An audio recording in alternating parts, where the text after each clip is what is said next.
Yeah, extravagant. Chandeliers part 2. You hanging with us or what though? Yeah, reminiscing on these memories. Benediction while I am presently switching on all of my enemies. Kill that, they have my melodies. It's real rap around parentheses. Chill back, switch these energies. Rems lap, learning chemistry. Watch your imagery, a new path. Grown men defending family. Boom back, we marching heavily. The canvas on some simile, like canvas late for Timothy. The candles lit, so when the lights quit, we shining definitely. Chills in every breath of me. I play your body's symphony. Check the cry, walk your destiny. Twice the man I meant to be. Every bar a centerpiece. Pick it off the lemon tree. Authentically involved with my identity. That's why you ate the fruit. Pro said I'm the truth. That's a doctor dropping sign, so you know the math compute. The magician laid my foundation, built me out the booth, raised the roof. Cathedral ceilings in my feelings, chandeliers after millions. Lyrical engineers, architect appealing. Amazed by the children, affected by the flow that I've been given. Selected by the polls, facts and opinions. Measure what you stole, unload, you forgiven. The shades drawn, stop banking on a wish. Escape the hustle that was carrots on the fist. Woo! I like that. A lot of clapping.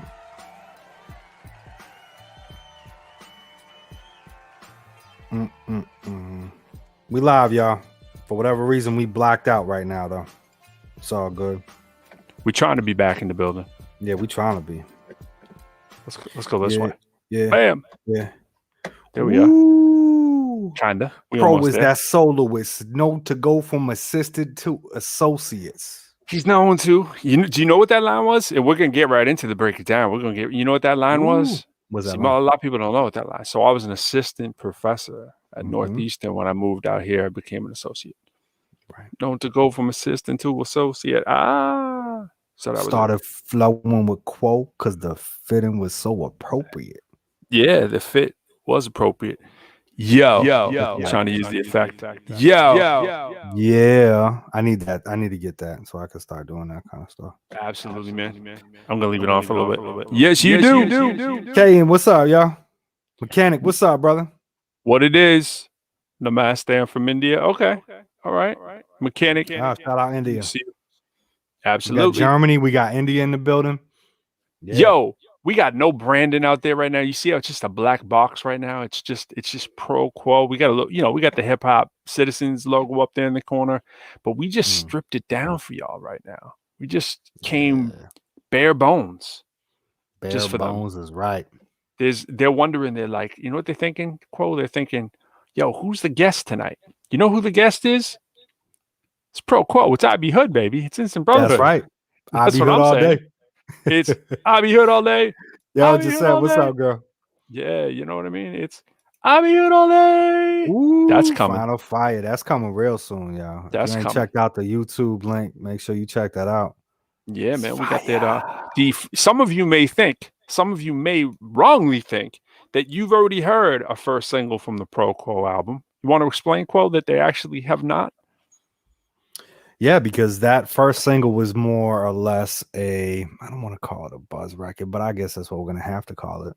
Yeah. Bye Bye, the version that is now on all streaming platforms, is not on the album. We got the live remix on the album. Yes. Produced by the same producer. Same cat. He went legendary on it. Well, really, and he went ham on him. And so we had to come with the remix. We asked him to do, just something a little bit more live, and he came with more live. I don't even know. Did we really we loved the first one was, and they just kind of hit us with it, right? When we were like, yeah, it was more of a technical problem that they were having with the original instrumental. So we loved it. Like, you know what? We're gonna hand play it all. We're gonna hand play it all. Hey, yo, shout out Tree. Thank you for sharing. We appreciate you, sister. Mechanic, Tree. He said Jamaica. He said Germanica. Yeah, I sent Tree Tree's the only one who has it. I sent Tree. What's up? She has the Instant Brotherhood album promo that nobody has. We sent that to Tree because Tree's always rocking with us. That's right. Special. I don't even know if Quo's looked at that. Have you seen it? You've seen it. Have you seen the Instant Brotherhood? The one we got back from the Sony Orchard. The one that Sin and LD sent us. Yeah, the little mini video, the 30-second one. Yeah, the Final Fire. No, that's a single. I'm talking on the one for the album. Oh, Yeah, see, you've been out of commission for the last few days. So, man, Tree, I haven't you've seen it before my Quo has. You've Imagine seen it. That's crazy. I mean, he has the access to see it, but yeah, it's in there with the link, with the album link that's forwarded to you. You know what I'm saying? Sometimes I wish I could just press pause on time so I could do a little bit more. But now I've been glued to a situation for the past few days. You know, it's not you making it sound negative, man. No, it's a positive thing. It's great. You've but created at the same time, this is the negative point to it. That I've neglected my people a little bit. You know what I'm saying?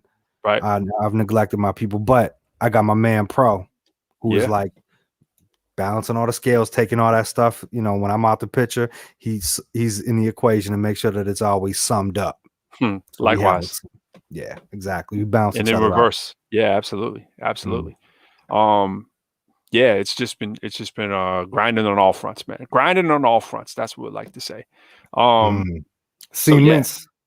Is that if that's how you say assignments? What's up? Yeah, we shout out to people in there, man. Keep the comments coming. We're trying to shout y'all out. Let's get some Pro Quo up there so they know what they're listening to. Oh, what they're watching. They're watching the Pro Quo Show. Pro Quo Show. Yes. And we are authentic everything. That's right. Absolutely. You get authentic. Pro is Professor Lyrical, and I am J. Quote King Cruz. Quote King. Yeah. So this is what we talking about right now this week. So hold on, pause real quick, Muscle what's man. That? Look at you looking like a superhero, man. I love that. Look at man. Oh man, I gotta raise the camera up or something then. I like that. All right. Looking good, bro. And that hat, right, too. I'm trying, man. What's special about that hat? Hey, man. Got the you guys have been doing a number on my hairline with these superheroes, man. So I got to keep it there for you. Got to make sure you can see it. Got that. You guys been doing some serious work though on the comedy. Yeah, man. I've been trying to get in this gym. You know what it is? It's like whenever you have I mean, I gained a lot of weight, right? I gained a lot of weight in COVID, and I'm still way overweight for the weight that I want to be. And but I have been hitting the gym a lot. But it's one of these things where it's like, you know, you want to have everything firing all cylinders. You do all this artistic, creative stuff. You want to balance it, get the mind, the body right. You know what I'm saying? Try to be where you need to be for everything. Because it's people that haven't been through it, haven't done like at least like a real full length kind of album, and you know, trying to go through that when it's just a couple people really. Luckily we have a great family of producers and team around us, but in terms of just being the core, it's not like an 8-man group, it's just 2 of us. And there's a lot of responsibilities. Shout out to my man Fee, who knows all about it too well. He's doing some things, he might check in later, but it's when you're really trying to make something as quality as you can and you have other responsibilities, it can be a real grind. It's the most similar thing I can compare it to is at least from the father side, not the mother side, but just, you know, when you have a new little person in your family, you know, it's just we talk about that all the time. It's just constant. There's everything. I mean, you guys, I mean, for people who don't know, Quo was just kind of teasing with y'all. He's been working on graphics crazy with it, as he says, the art department. We got like, you know, 3 real quality people that are all family working on all of our artwork and stuff. And they're just doing an amazing job. And that's not what they do full time. It's what none of them do full time. They're all gifted in that area, but Quo just jumps on in. He's like, hey, you know what? I think I can draw this stuff too. You know, and what can I do? Yeah, it's amazing. So it's like, you know, everything. You just pick up a shovel. You know what I mean? Just like, don't be standing around. Just do something. Whenever we see something needs to get done, that's what's been great. It's like we both just kind of attack it, you know? That's right. And it's cool. It was funny. I mean, in a way I look, you know, it's with time just, it's like that sometimes, and 8 hours was like that yesterday. Yeah. And I was like, man, I didn't really get to play with my daughter, but at the same time, I'm like, hold on a minute. She was on my neck, jumping on my back, kicking me for hours. So it was cool. You know what I mean? And she was like, Daddy, what you doing? You know, so however you can involve it. But, you know, it's my brother made a good point too. He's like, you know, I went over there today and I was like, bro, I still got a lot of work. He's like, yeah, but you know, make sure you spend time with your daughter. Make sure you make that family time. It's always going to be more work. No doubt. Yes, very, very true. So I did just that when I came home. And then, of course, after 30 minutes, I wasn't able to contain my pit bullism. Nah. And right back at it. I like I say it to you half kiddingly, but I'll use you as the reference because you're here. But it's like you don't want to do what we're doing. Like in terms of you don't want to do what Jay Cruz is doing. It isn't healthy. He's an exceptional person and can handle it to an extent. As I like to think of myself in that same vein, where I just tenacity, right? But it's not healthy. You should not be doing what we're doing. Like Jay's like, oh, the video needs to get done. I'm going to work on videos for 3 straight days and just not come up for air. That's what people talk about when they talk about, taking that me time and all that stuff. And now I've noticed, knowing you now for as long as I've known you in this, and it's way longer than in terms of the physical years, because we do so much for so long, so many hours and so many minutes in the day where we're constantly back and forth. It's like we intensely kind of know each other's grind. And it's like the thing about what I've seen people burn out from, this kind of stuff that you and I both do, and I'm just using you as the mirror because, again, it's easier to talk about you than me, is we could almost make this a reciprocal conversation, is that you're so willing to just pick up the shovel and go to work that something inevitably has to get neglected. It has to. There's no way you can't juggle that. It's just, nope, this is what it's that feeling of like, this is what needs to get done. And it's at the sacrifice of yourself, really. And that's the thing that it's like, and I think too, setting the goal, like, to me, I do all this. I pick the shovel up, I sweep the floor, I clean my boots, I do everything. Yeah. Because I say, okay, at some point, I'm doing all this so I could put these guys on the payroll. Yeah.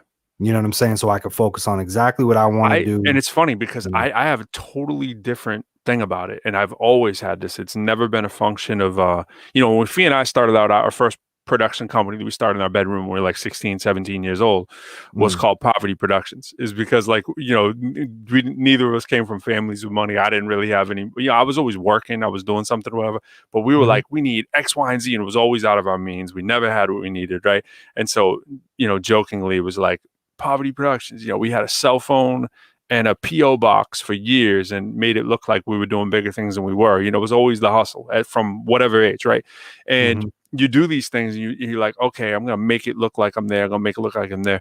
But for me, it was never, because I saw the quote unquote poverty. And this is what we want to get into too with the finances tonight of hip hop. By the way, we're going to be talking about the Mount Rushmore hip hop. So be thinking of who your top 4 MCs are. You can send them through as comments. You're checking us out. Please let us know, because we want to know your 4 top MCs on Mount Rushmore. There's been a lot of talk right now, and LeBron's been talking about it. Snoop's been talking about it. Nicki Minaj's been jumping in there. We want to know, but we want to know 4 MCs, no groups, just one MC you got to go with for all time.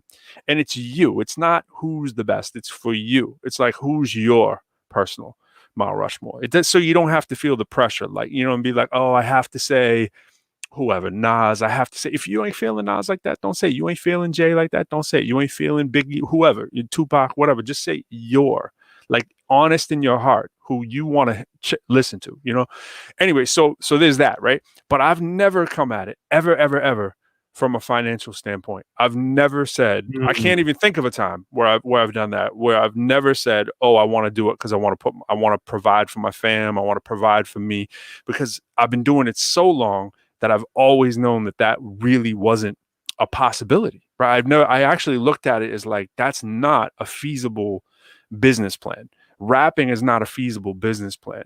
Now, it's been nice that I've been able to do it for a long time, make some money doing it, right? It's been nice, but it's never the plan. The drive has always, so my engine is totally internal. It's for the love of it.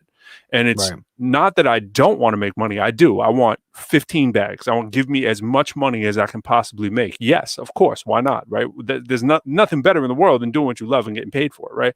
But I don't care. It's because it hasn't been the business plan to do that at a level that would necessarily beget, untold riches. If that comes, great. So it's like the freedom for me with that is bigger, but yet there is that unfortunate side that means you do have to do something other than what you love 24/7 to make that a reality. You know what I'm saying? Yeah. I love how you put that.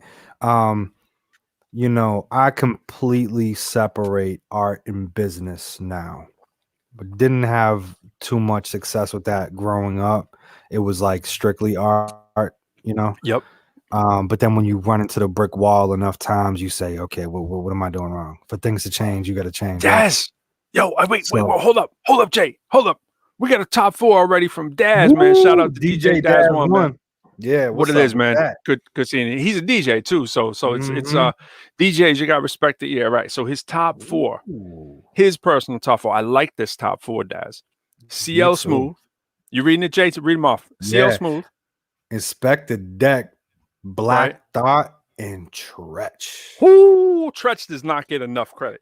He definitely that's unsung. That's a crazy list right there. That is a crazy list. You know what's funny about that list is the combination of intellect and pizzazz is what I see in that. You know what I'm saying? And CL Smooth has obviously a smooth pizzazz, right? But like CL has said some verses that are just like, yo, if you just like lock me in a room and I want to just be comfortable, I can listen to CL Smooth. You know what I mean?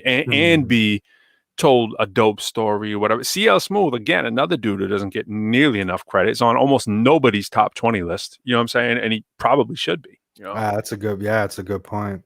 You know, it's because I think when you think of just time in itself and take someone like Nas, who's still spitting and, you know, comes with the classic albums and then kind of just, you know, it's in the wave. And it's like, anything in the 90s Nas did, I was like, yo, and even in the 2000s, but like, I'd say like more recently, I'm not as excited to hear him for whatever reason. You know, he blows me away with his lyrics, of course, but when I'm thinking about this top 4, normally I would go with that, but that's kind of the, you know, naughty room, the sunken place. I don't know what happened.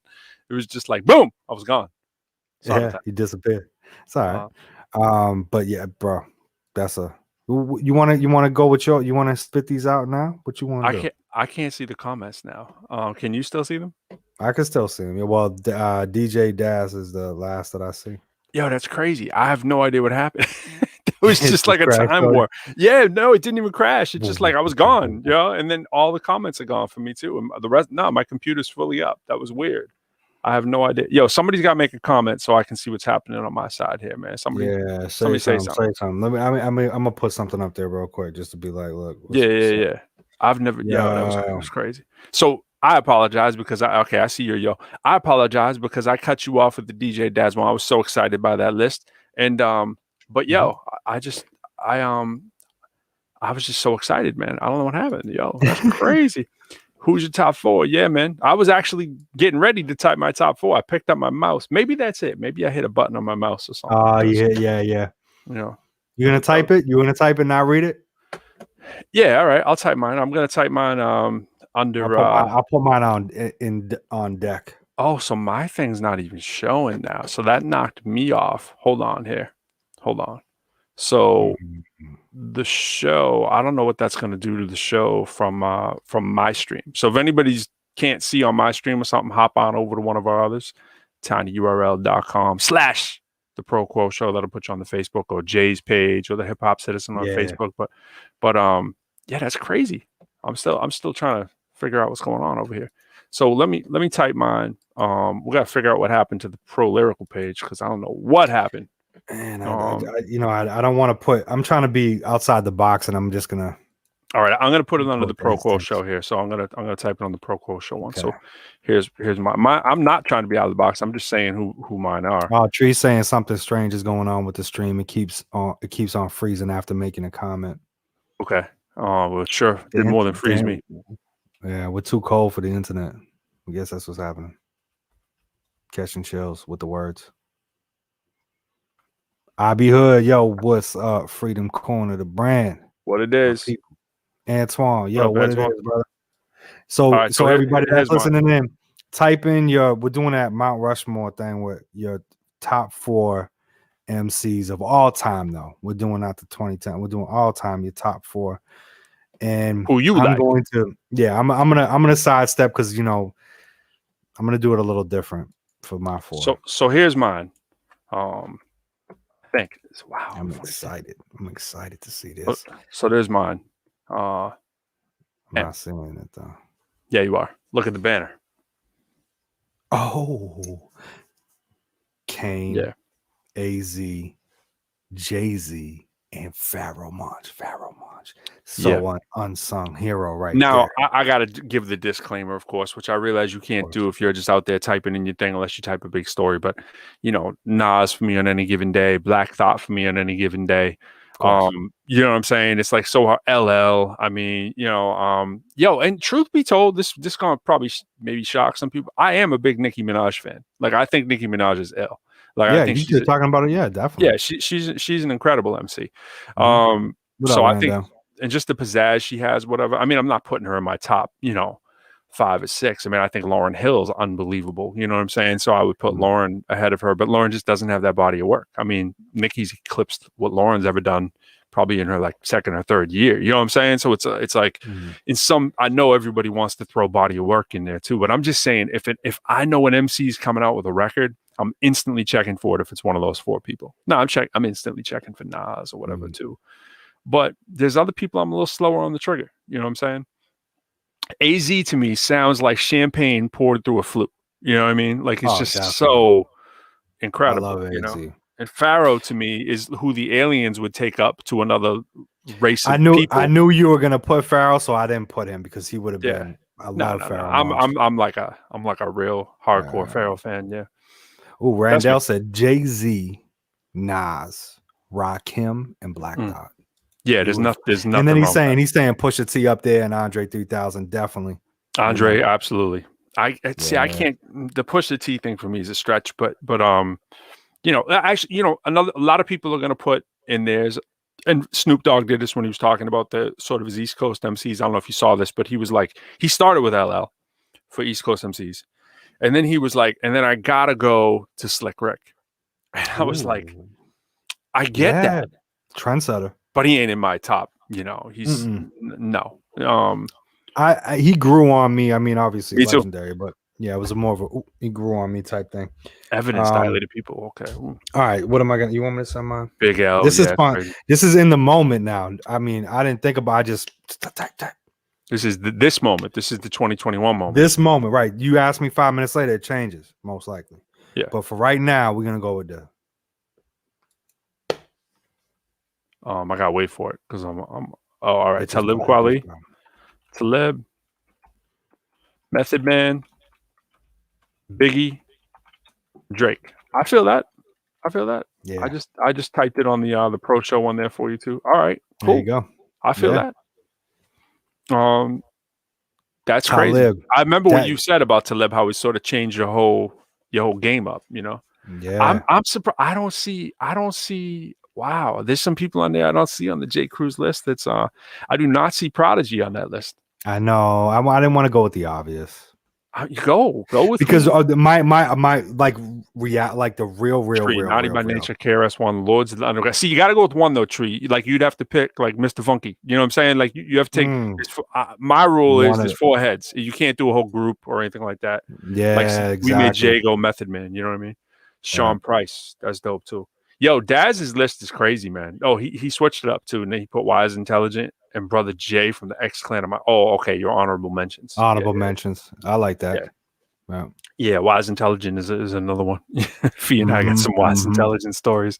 We did a show with Poor Righteous Teachers back in like 1991 up at Fitchburg State College. It was Audio 2, Poor Righteous Teachers, Excalibur, and Homework from the New Kids Marie Starr's group. Shout out to Shawnee Meadows.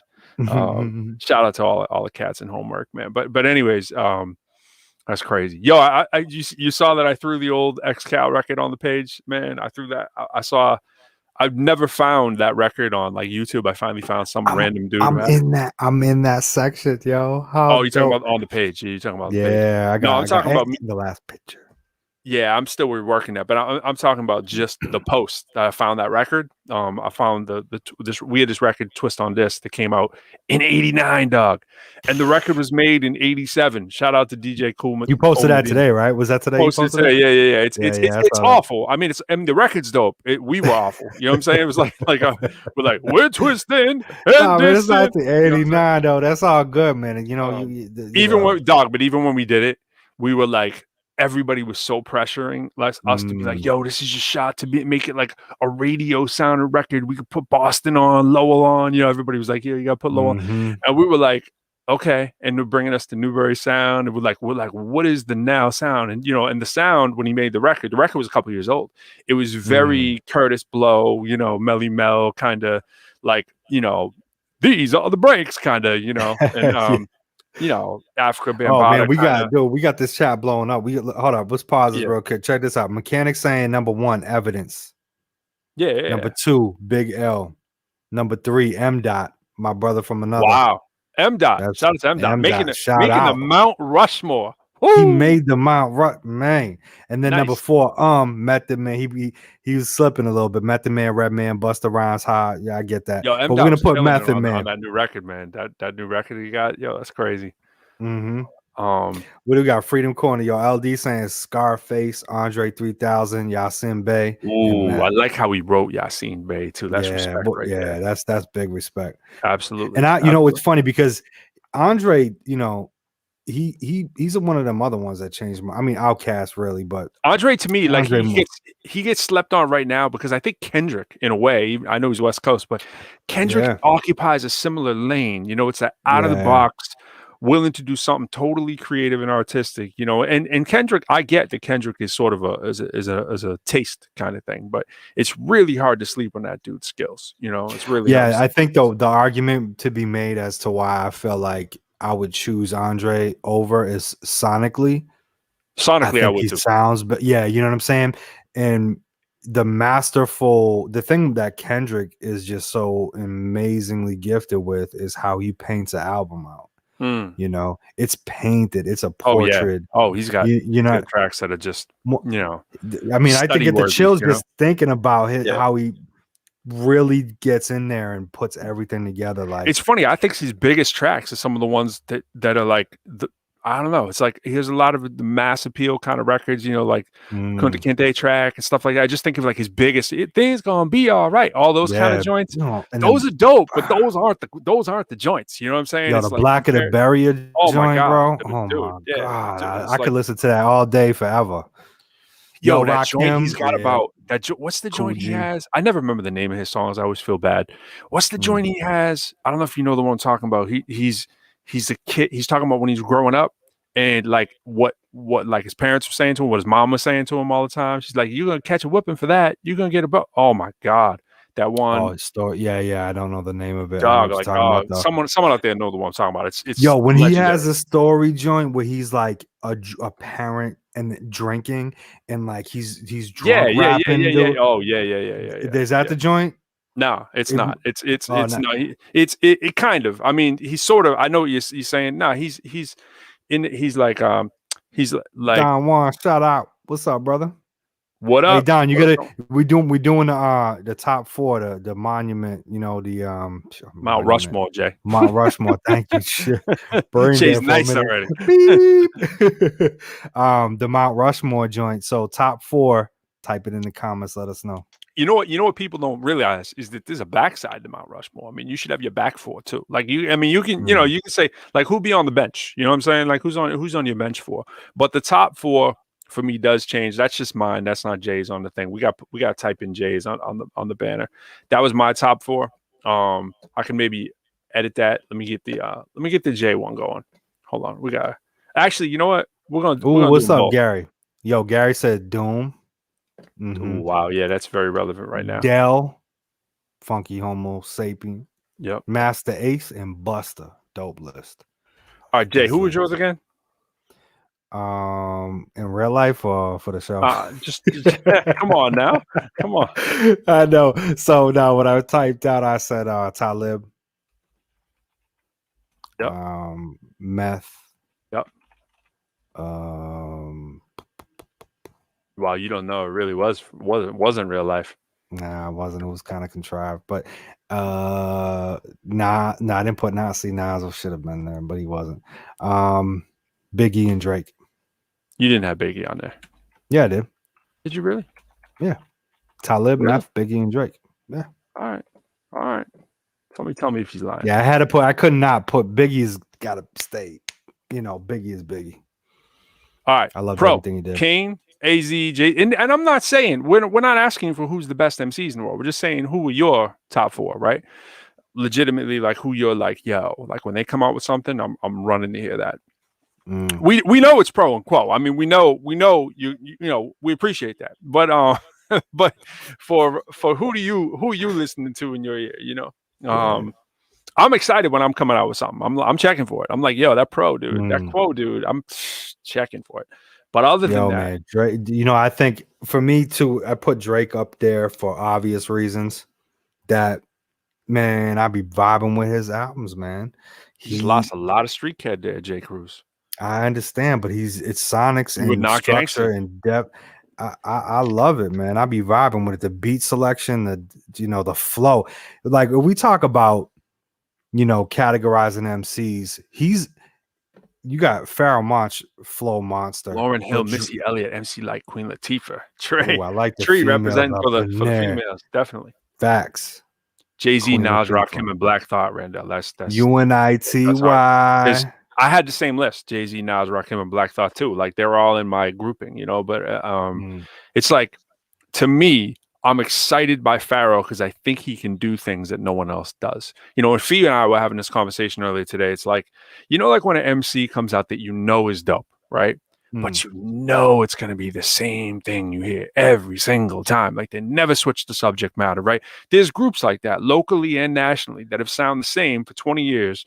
Every single record they do is exactly the same. I'm not talking sonically. I'm talking they rhyme about the same thing. Content. Like 90% of the time because they're scared. They're not comfortable in their own skin, or they're doing it strictly as a commercial thing because they're just like, this is what my fan base wants to hear. But it's still not. It's not authentic. There's no way you can go through life and not change, grown. I mean, if you have kids, things aren't going to sound different. Not to say you still don't like to hear some of that stuff, but the same things coming out your mouth for 20 years. And so the only issue I sometimes have with like this, I would say this with Rakim. Rakim is in that I know exactly what I'm going to hear when I hear Rakim. Like Rakim ain't never switching it up, right? Rakim is like consistent, and people respect that. And they're like, yo, this is consistent. But Rakim is not coming with, his stuff has gotten gradually even more, I think, knowledge filled, you know, with like more things as he reads and puts them into him, whatever. Thinker. Yeah. And but yo, it's like, for me, it's like someone like Pharoah will do things in that same Andre kind of event that you never know what you're going to get. Like you're going to hear, oh man, they're coming out something. They're on some other. I can't wait to hear what they do. That's what I mean. AZ, I know, does always the same stuff too.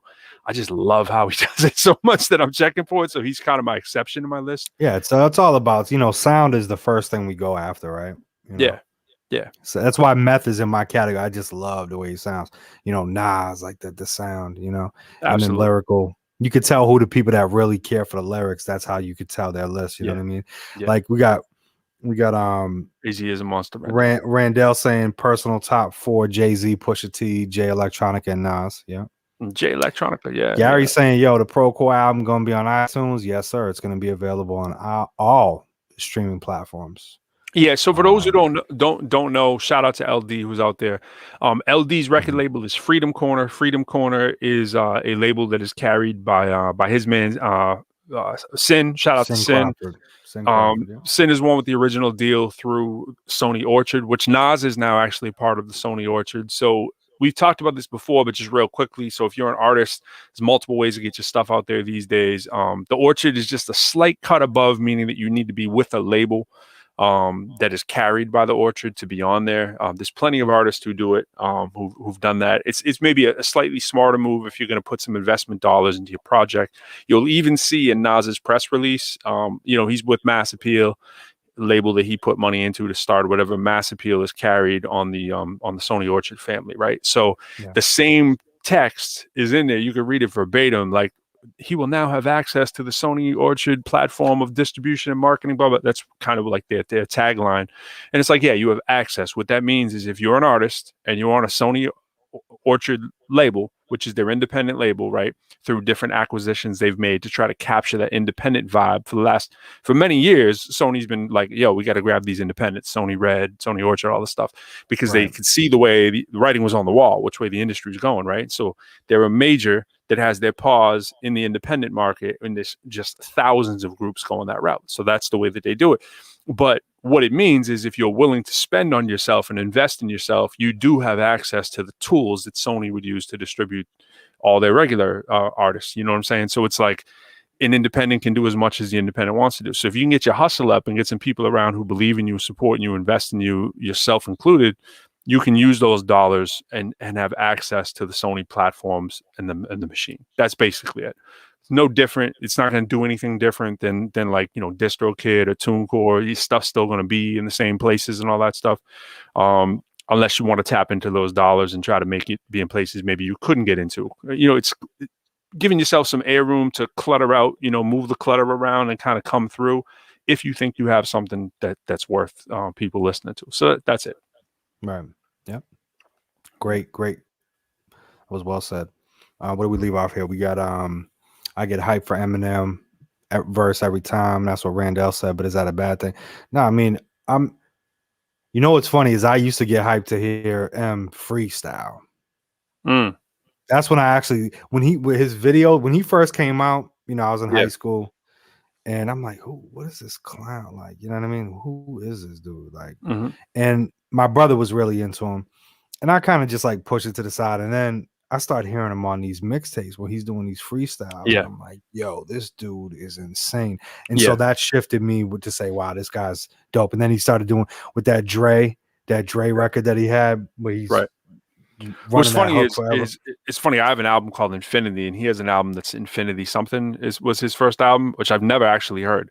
But I didn't even know he had an album Infinity while I was making the album Infinity. That's how little he was on my radar, right? Like, why would a dude looking like me want to come up with a name that's similar to that, right? So, but what he was on my radar early, and I didn't really pay much attention to back when he was in the Source for the unsigned hype, the hip hop quotable, all that stuff, right back in those days.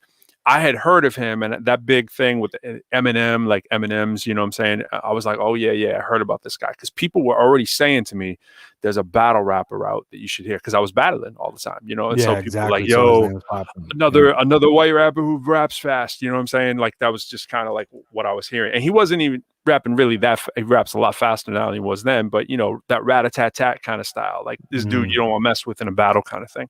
So I'd heard a few people mention his name, and then when I saw the thing, I'm like, oh, this dude's going to do some damage.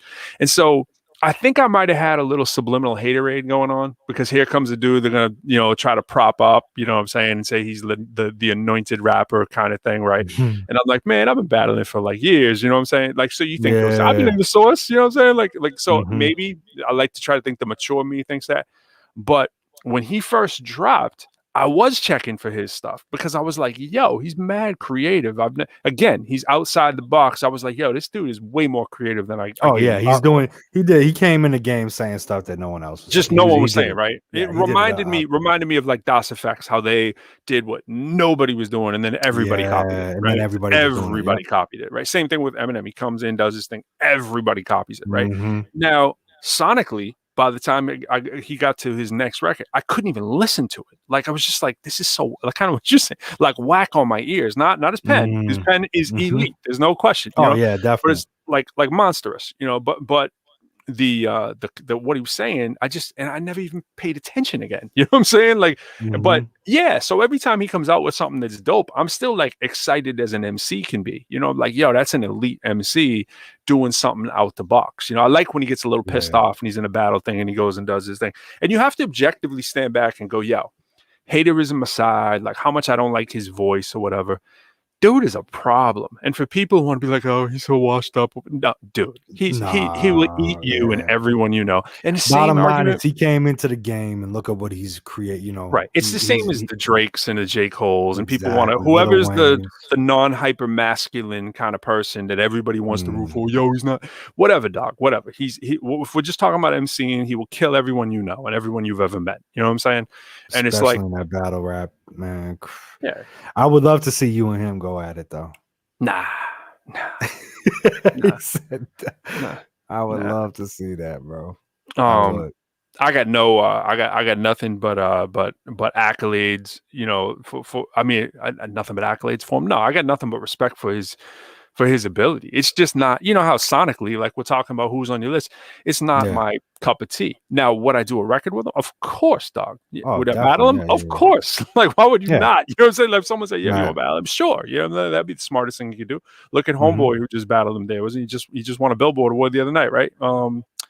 Machine Gun Kelly there, right? Like I mean, dudes, that was probably the greatest thing in his career. I'm like literally destroyed him verbally, but at the same time, I gained a lot more respect for Machine Gun Kelly too. I don't listen to that dude. I don't know anything he does. You know, I can't even look at him, and so I'm just like, next. What it is, and here's the thing. I mean, people are gonna hate me for saying this too, but I root against white MCs. It's like I see a white MC, I'm like, oh geez, like, but I'm kind of that way in general. Like, I mean, if I see like anybody and I see like the typical white dude, I'm rooting against him. I just have always been like that. The truth is, I'm not rooting for the white dude. I'm never that dude. You know, if I see two there's two applicants running for Alexandria, this black woman and the white woman, I'm bigoted against the white woman. Like, jeez, I'll tell you, you know, like my whole life. The only I could say I'm very similar, and it's been although I do let's talk about Hayward. Recent. Like, Gordon Hayward. I said I do like Gordon Hayward. He's a good guy. I like him. Yeah. Other than that, you know, I was cheering for him. But what's dude's name, man? The what's popping? Brand new whip. Just that dude, Harlow. Jack Harlow, man. Yeah, he's dope. Yeah, he's dope. He's ill.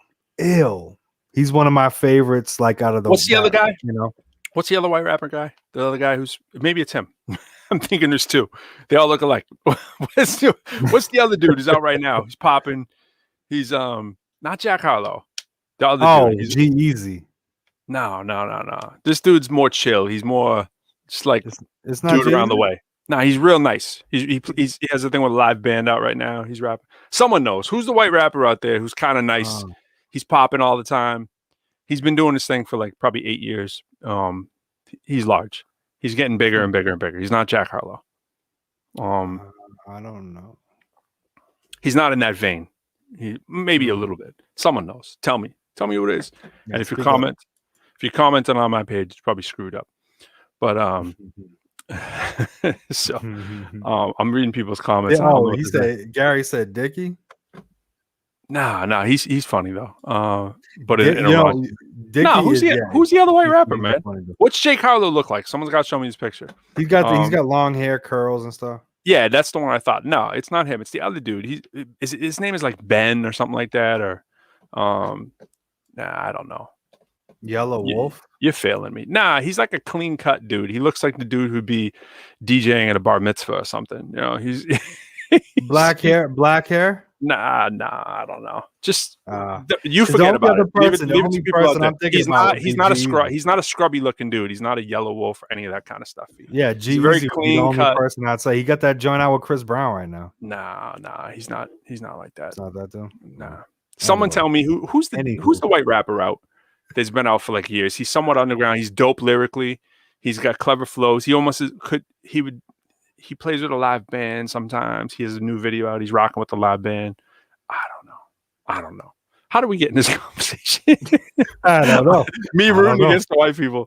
I root for Fee, though. I root for Fee. Oh, definitely Fee. Yeah. Nah, it's not Dickie. But, there's another white rapper. Somebody Google white rappers. And please do, because I can't, because otherwise I would get mad lag if I try that. The FBI will come to my house if I start Googling white rappers to be like, no, he's going to kill him. Ben? He looks like a Ben I think like a Ben. Ben. Maybe his name is Ben. Is his name Ben? Ben. That could be it. He's got a name like Bob or Ben. It's a regular name. It's like John Smith, rapper name. Come on, y'all. He's dope. I'm trying to give this guy credit. He's dope. Fee, who's your Mount Rushmore, man? Who's your 4 MCs? Oh yes, shout out Fee. Please let us know. Type it. I'm gonna Google it while you guys are doing your thing. I'm over here Googling white rappers. I'm gonna find it in like. Should I show him a bootleg version of Wolverine? Sure. Let me show the bootleg version of what we got going on here, people. Very raw and uncut, but look. I don't think you see it. That's all you're gonna get for right now, but that's dope. That's cool. Oh, that was dope. I caught the end. That right there. Oh. I like the I'm partial to the Green Arrow. The Green Arrow joint. Yeah, I'm gonna it's gonna get all detailed out. The detail needs to get heightened on everything. But Marlon Craft. Yes, Marlon Craft. Thank you. All right, thank you. Yeah, that's what I meant. Good job. Marlon Craft is dope. Marlon Craft is dope. He's legitimately dope. I haven't heard enough of him. He's a white boy I'm not hating on. He's a blonde cat, right? I don't know. I have no idea. Yeah, dude, I look at someone, I forget what they look like 5 seconds later. I've been like that my whole life. I'm just like, I'll be staring at someone and be like, what do you look? I have no idea. Like, my father-in-law is FBI lifelong, and I'm like, what do he look like? I'm like, shy. Was he tall? I'm taller than him. They're like, you're taller than everybody. Remember. Yo, I seen the dude in the gym. Like 2 days ago, right? He walked by me, and I was like, that dude is exactly the same height as me. That dude, you know how like everybody you think is like either an inch taller than you or an inch shorter than you? You know what I'm saying? Like, it's like this. I'm looking at this dude. I'm like, yo, that dude is exactly my height. Now, if I stand straight and correct, and I'm wearing a pair of shoes, I can get away with 6'4". But legitimately, I might not even be 6'3". I have to, if I had no shoes on and I'm on the thing, I might just be a hair under 6'3" or a hair over. I don't even know, right? But with shoes, I'm about 6'4", right? This dude, I'm looking at him. I was like, yo, he's exactly the same height. I walked by. I was like, yo, man, how tall are you? He's looking at me like he's kind of laughing. And like, because I clearly am the same height. He's like, a little over 6'3". I was like, okay. I was like, with shoes on. But it was funny too. His body type was the same. I was like, and it's funny because I always, whenever you're sort of tall, this is for all my people who are a little taller. When you're sort of tall like me, right? You always define people that are a half an inch taller than you. Now that's a tall person. You know, like to me, I'm short. You know, I'm like that's a tall person right there. I mean, I know I'm tall, but I'm not like a giant. You know what I'm saying? So it's like you're a point guard. You know what I mean? That's it, man. That's it. NBA point guard that would not be able to get the ball over half court. In my gym, I can dribble pretty nice. You know what I'm saying? But like NBA, I have no false ball. I mean, maybe if somebody for some reason was just playing back, you know, and they were like, maybe then I could get over half court, but they'd see me from. Speaking of basketball, I started listening to. We're not having Celtic talk. If you're watching it, please, we don't want the Celtic talk. I got a recording. I don't get down like that. Right? I listened to Cole's first 4 or 5 songs, I want to say. Yeah, I listened to the whole thing. I listened to the whole thing too. You did your homework. I was doing some homework. You know? Yeah. And I can't, you know, it's cool. Yeah. It's cool. Yeah. But I wasn't blown away, unfortunately. I wasn't either. And some people were. Some people were like, yo, like, I mean, there were a couple tracks on there. I was like, yeah, that was really good. Like, he said some really real stuff. Yeah. But at the end of the day, it was just a dude rapping. You know what I'm saying? I think my thing was that I feel like the trying a little too hard to try different flows kind of feel. Yeah, what's up with that? Shout out. B&B Apparel. Shout out. BRB. Yeah, you know, I don't know, man. I just felt like it was too much effort on shout out Lenny. Too much effort trying to be fitting into a different flow. Like the flow thing was what was messing with me. Like, you know what I mean? Yeah. Trying to update. I can't say much because again, Cole says the N-word too much. That's what Tree said. Okay. Yeah, and also M's too. He said M's on the first 4. A lot of B's, a lot of M's, a lot of N's. Yep. M's, yeah. Compared to us, he does. Yeah, but again, you know, I can't. I'm not saying anything. Yeah, I hear you. Czarface, MF Doom, Super What album was dope. You know what's funny is I have not really heard a lot of MF Doom. I'm not like a huge MF Doom fan. Like him, respect him, but just not someone I'm running to go hear MF Doom. Sorry, just been my real. Yeah. I know he's dope. I know he's passed. I know he's late. I know his contributions have been crazy. You know, like I just never really listened to MF Doom like that, right? So if you said name 4 songs of MF Doom, I'll be like, don't know. Like, it's not on my radar like that.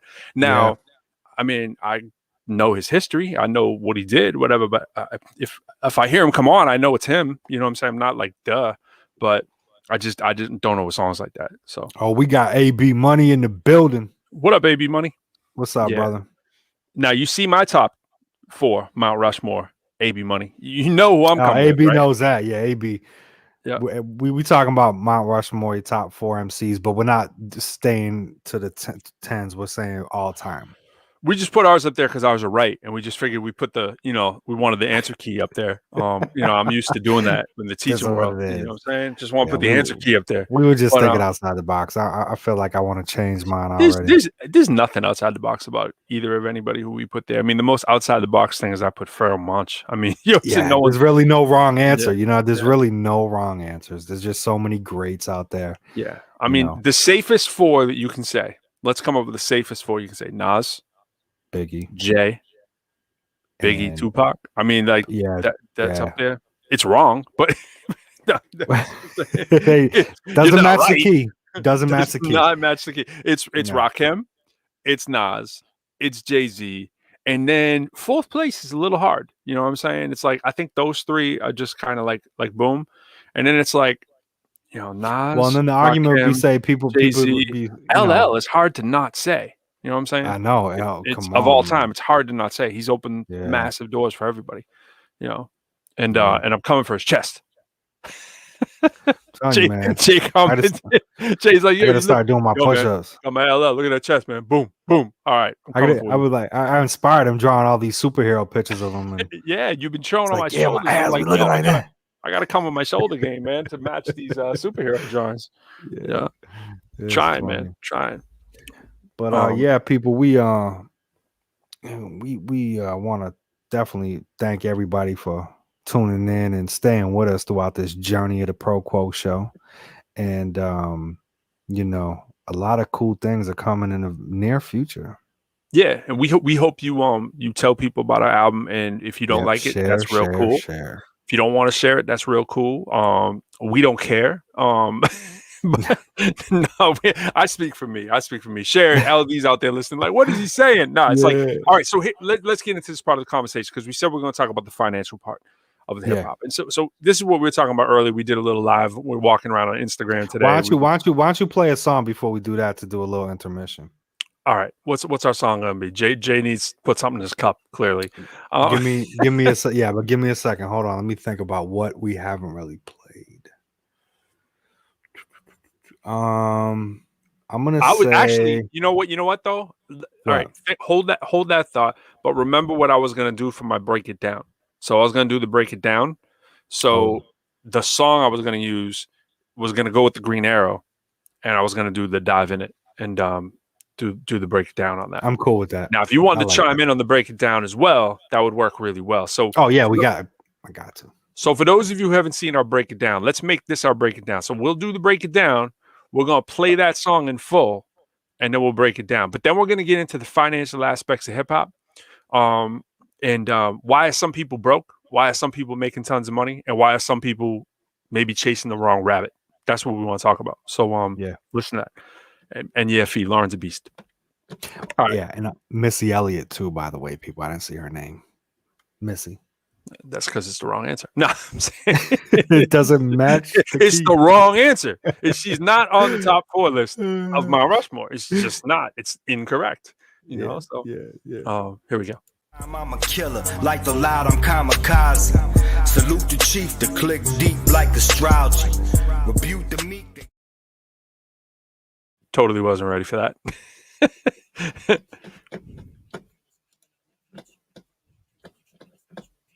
Oh, my mic was muted. Only I can hear that. I like how that came out. The intro to that. All right, hold up. This joint bumps in the whip. I got that. Should I bring it back? Was that a bad intro? Bring it back. Bring it back. Yeah. Let the people get the full glimpse. Try to come near it. My mind and my spirit are really divine and I'm fearless. I'm coming out live and they cheering. I ride with my peers if you try to disguise your appearance. I never will try to come near it. My mind and my spirit are really divine and I'm fearless. I'm coming out live and they cheering. I ride with my peers if you try to disguise your appearance. I never will try to come near it. I got that double-edged sword. Ancestor talk, archangels at doors. Ghost in the dark, soul channels dial fours. Before rap, I had my mind on Forbes. Pen and pad throwbacks. Who's your top Fires 4? in the Fords. Better friends with more laps. Run you off course, might be slipping off the frost. Hillside, we the source.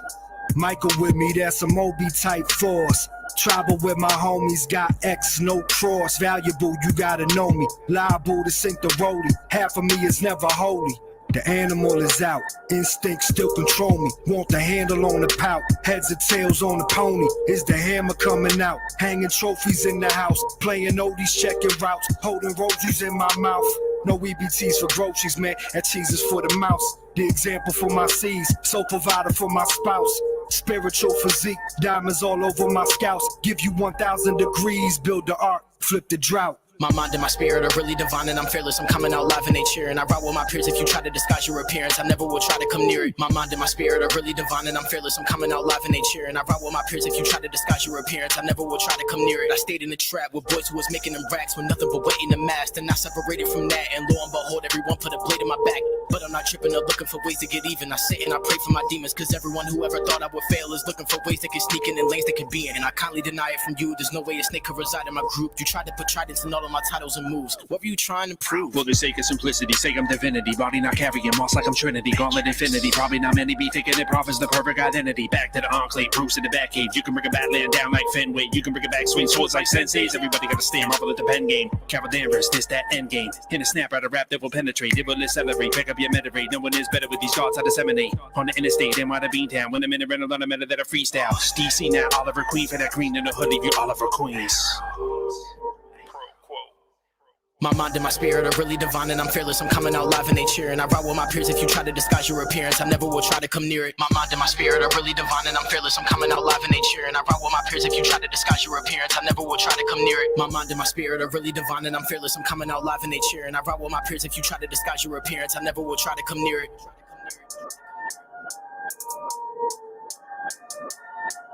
What were you trying to prove? Yeah. Woo! I'm telling you, that joint be bumping in the whip. Yeah.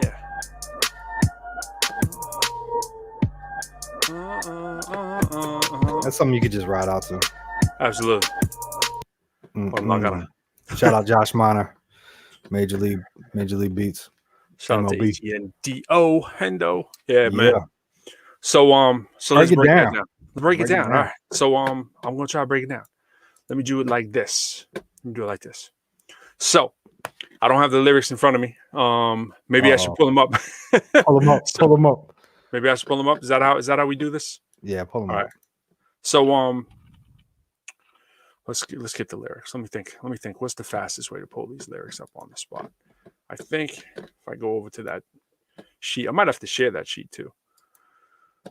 Jay knows the sheet I'm talking about. Yeah, I do know the secret sheet.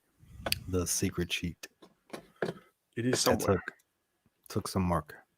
It's not even really done, but yeah, we might as well share that. So we made this little sheet that we kind of use as our cheat sheet, but it's really for all purposes. All right, I'm gonna share it. Sharing my cheat sheet. I think if it's gonna pull it up, it might not want me to pull it up. Yeah, there we go. So this is our little cheat sheet. We talk about what's on the album, the songs, and we talk about like some of the themes, who did them, where they're from. This is like track by track, producers, credits, lyrics, blah blah blah. So, can you see that? Okay. When I blow it up, bigger, right? Well, yeah. I mean, on a phone, it's probably a little small, but yeah, I'll make it bigger in a sec. All right, what song am I looking for? Dive into it. Let's do this. Let's stop scrolling.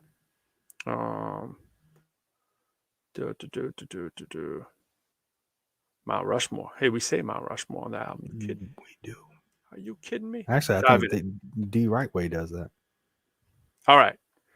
So there's Hendo's. There's that double-edged sword. That's at J. Cruz. We're gonna go for this. We're gonna blow this up. J. Cruz comes in and it's like, whoo, what? What? Who's that? All right. So here we are. All right, this is me. So I say, for the sake of simplicity, say I'm divinity, body not carrying moss like I'm Trinity. What? What? Body's not carrying moss like I'm Trinity. All right, so I wanted to come in on the superhero theme kind of deal. So the whole song for me, the whole verse is almost like superhero kind of stuff, right? Because, you know, HEND was rapping fast, and I wanted to come in fast as well to play off of Jay with the smooth gangster flow or whatever. So I just wanted to pick it back up. So I'm like, for the sake of simplicity, saying I'm divinity, body not carrying moss like I'm Trinity, gauntlet infinity. Probably not many be thinking that Prof is the perfect identity. Back to the enclave, Bruce at the back cave. You can bring a bat, land down like Fenway. You can bring it back, swing swords like senseis. Everybody got to stand, marvel at the pen game. Carol Danvers, this, that, end game. In a snap, write a rap that will penetrate. It will accelerate, pill up your meta rate. No one is better with these thoughts I disseminate on the interstate. NY to Beantown, when I'm in the rental on the matter that I freestyle. DC now like Oliver Queen for that green in the hood, leave you all over Queens. Oliver Queen. Arrow. Yeah, man. So I'm a big Arrow fan, and Arrow's name is Oliver Queen. So I'm going to start from the bottom. So I'm in DC now. And Fee and I used to always take the rentals out to New York. We'd freestyle the whole way there and back. We go record, come on back, and we'd always take the rentals. So I say, when I'm in a rental, a lot of matter that I freestyle. That's what I'm saying real fast at the end there. DC now, which is where I live. Now I'm switching to the comics DC because before I was quoting Marvel. So it's that double entendre. Now like Oliver Queen. And I was in the middle of watching the entire thing on Netflix. I was like, yo, I got to watch this Arrow when I have time. Did it over the COVID, right? So I watched like all freaking 8 seasons.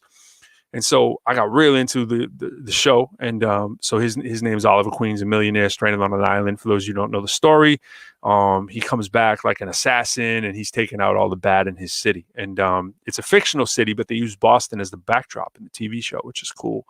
For that green in the hood, and they call him the Green Arrow, and he's always wearing the hood. So for that green in the hood, for that money in your city, I'll leave you Oliver Queens. We're going to New York. Oliver Queens sounds like Oliver Queen. So it's that double entendre again.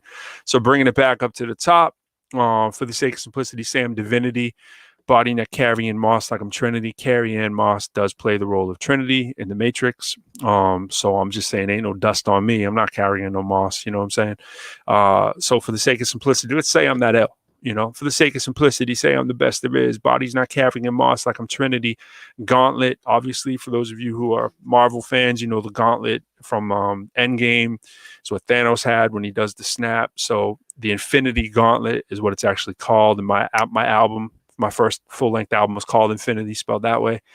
So probably not many be thinking that Prof is the perfect identity. Most people wouldn't think my mild-mannered, Bruce Wayne kind of thing. My secret identity would be as a, mild-mannered professor who's an MC kind of thing with the superhero abilities.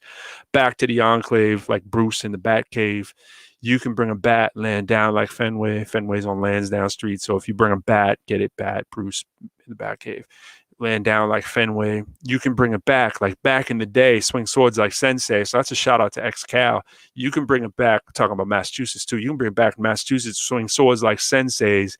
And everybody got to stand. Shout out to, Eminem's classic song, right? Everybody got them ridiculous fans that really ride with you like that, to the point of where it could get scary on some of them. That dude in that Stan video was coming real hard, right? Marvel at the pen game. So Stan Lee wrote, the Marvel superheroes. And that section of bars is just so crazy because there's so much meaning to it. Thanks, bro. Marvel at the pen game. Carol Danvers. Now, Carol Danvers is Captain Marvel, right? This, that, Endgame, and she was like the second biggest, superhero in that movie.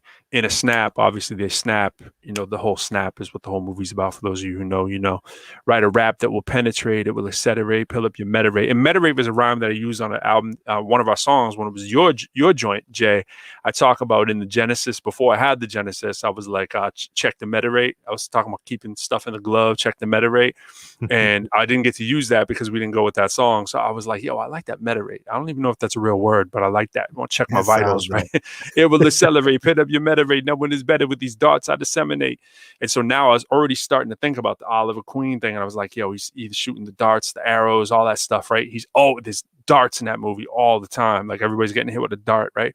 So I'm like, no one is better with these darts I disseminate on the interstate. And when I Beantown, I already told you the end. So that's that. That's broken down. Woo! That's Dive In It. And I guess the title, Dive In It, we originally were calling it Divine and Divinity. And then so Divinity and Infinity, that's where that all came. And then we're like, yo, we should flip that a little different, like Dive In It.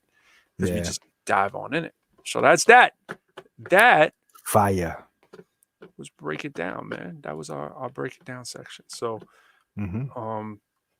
J. Cruz put together that Break It Down. We almost never do it, but it goes like that. Killer, like the loud, I'm kamikaze. Salute the chief, the click deep like astrology.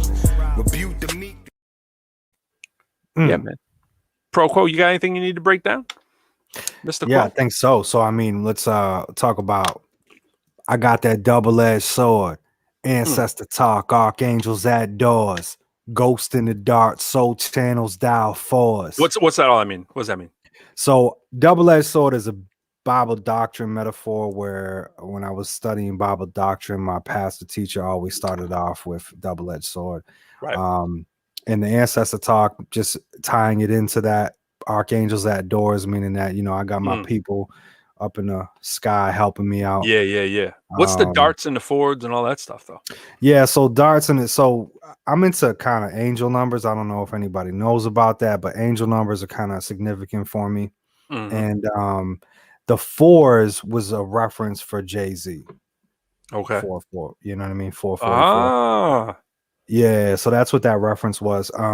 Thanks, my number is 530. 530. Look that up, angel numbers, if you're interested. But 530. Yeah, 530. Ghosts in the dark, soul channels dial force. Basically, just saying that you know the angels are always speaking to me.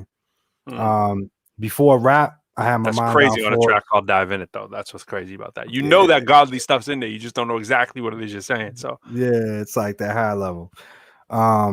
Before rap, I had my mind on Forbes, pen and pad throwback. So tell them what you did, man. Tell them. Yeah, I worked at Fidelity Investments. So quite a while. You know what I mean? All that stuff. So it was more that I think I put that in there because I said that this is more than a throwback rhyme. This is more about the bigger picture, the business, you know, everything in the business and trying to be up in that Forbes list. Fires in the forge, better friends with more laughs. So how do you get there? You gotta be putting the work in and start surrounding yourself with better people. And that means that they ran more laps than you, you know, and you can like pro to me. That's a pro line. And run you off course, you might be slipping off the frost. Hell's hot, we the source. So, you know, this is hell on earth, right? So to me, in my mind, this is the devil's world, and you know, he wants to take away the goodness. So that's why it's hot. But we're the source of it all, right? So we're the heat behind that. Michael with me, that's a Moby type 4. So obviously Archangel Michael, obviously PMP, my man Pro. It's funny that Michael was chosen for that. Michael. Yeah. The middle name. Tribal with my homies got X no my cross. First name if you go to my gym in Boston. My name when I registered there, I went in strictly as Michael. So everybody there calls me Mike. So I know if they call me Michael, I know who they are. I'm like, shout out to everybody at Boston gym. So they know. Play basketball. They're like, yeah, what's up, Michael? All the stats, Michael. All right. Anyways, sorry. MJ. So tribal with my homies got X no cross. Basically meaning like if you're not with crucifixion, the cross, you get next out. You get next out. You know what I'm saying? If you don't, valuable, you got to know me. Liable to sink the rollie. You know what I mean? Like, hey, it's possible that you know you overlooking the worth. Half of me is never holy. You know what I mean? I'm self-explanatory. Have our demons, so we fight against that. The animal is out. Instinct still control me. So that's a reference to one of my favorite groups of all time, Mobb Deep. Animal Who's Instinct. That? Yeah. Animal Instinct. I actually knew what you meant on that one, just because I know it was you. Yeah. And then that's kind of ties into instinct still control me. Want the handle on the pout, heads or tails on the pony. Is the hammer coming out? So we ain't talking about gun, right? Kind of playing off of the Mobb Deep thing. It's more like, I want to hang like the plaque in the house, like Pro's wall. Let me take that hammer out and hang these plaques up for the hard work. Those plaques are cheap. Which is hanging trophies in the house. Those are my trophies. And then playing oldies, checking routes, holding rosies in my mouth. So what I mean by that is like, I want to be different than anybody else. So I'm researching my sounds and saying, I don't want to sound like these people. I want to be my own thing. So that's researching the old stuff so I can become, new and do it with faith. No EBTs for groceries. This is your favorite line. No EBTs for groceries, man. That cheese is for the mouse. Ooh, that's crazy. Robert Kiyosaki. He had a game. It's called the Rat Race. And if you don't know who he is, check him out. He's cool. He knows a lot. And when you're out of the rat race, you're not there no more. You're not chasing the pennies. You're doing bigger things. And I feel like as a man, this is a reference for a man.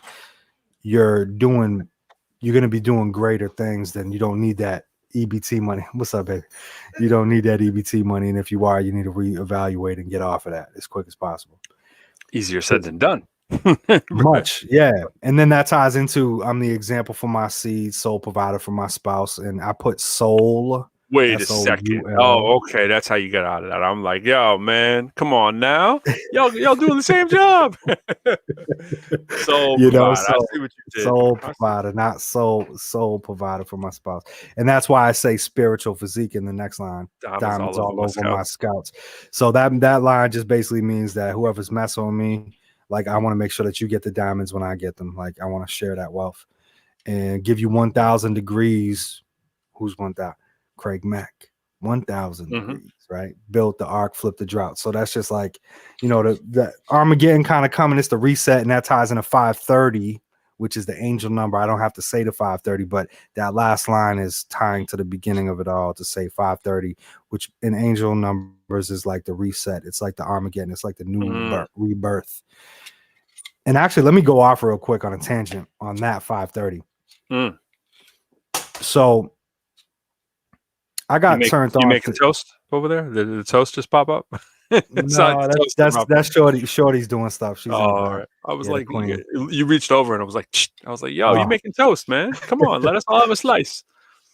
So 530 was significant for me because I got turned on to the angel numbers and I started paying attention to the numbers. And I don't know. I know where you stand with all this, Pro, but it's for me. I pay attention to numbers too. That's all. Yeah. You definitely do. Different numbers. I started seeing 530 all over the place, and it was becoming kind of overwhelming, actually. And I'm like, yo, this is crazy. So Jim Carrey in 23. Yeah. Yeah. One night I'm sleeping and I have this, and I seen 530 like 6 to 7 times that day. So obviously it was really, imprinted on me. And I'm having this dream where I'm in the sky's beautifully blue. It's like it's almost like in Hawaii, like you're just up and you're just seeing an island and it's like the sky, it's like the oasis. And at first it's just me. And as I start to look down, I start to see that, hey, my family members are all here. What? And, I got my mom's next to me and I see my girls there and, the family members start making them out, and then I look back up and it's like this crazy storm is coming. And the top left corner of my vision starts getting like sucked up into like a black hole. And before you know it, the trees are starting to come up and everything is like getting sucked into this black hole. And I'm like, I'm going to die right now. You know what I mean? Like I'm about to get sucked up. I see my brother go. I start seeing my family members just getting sucked up.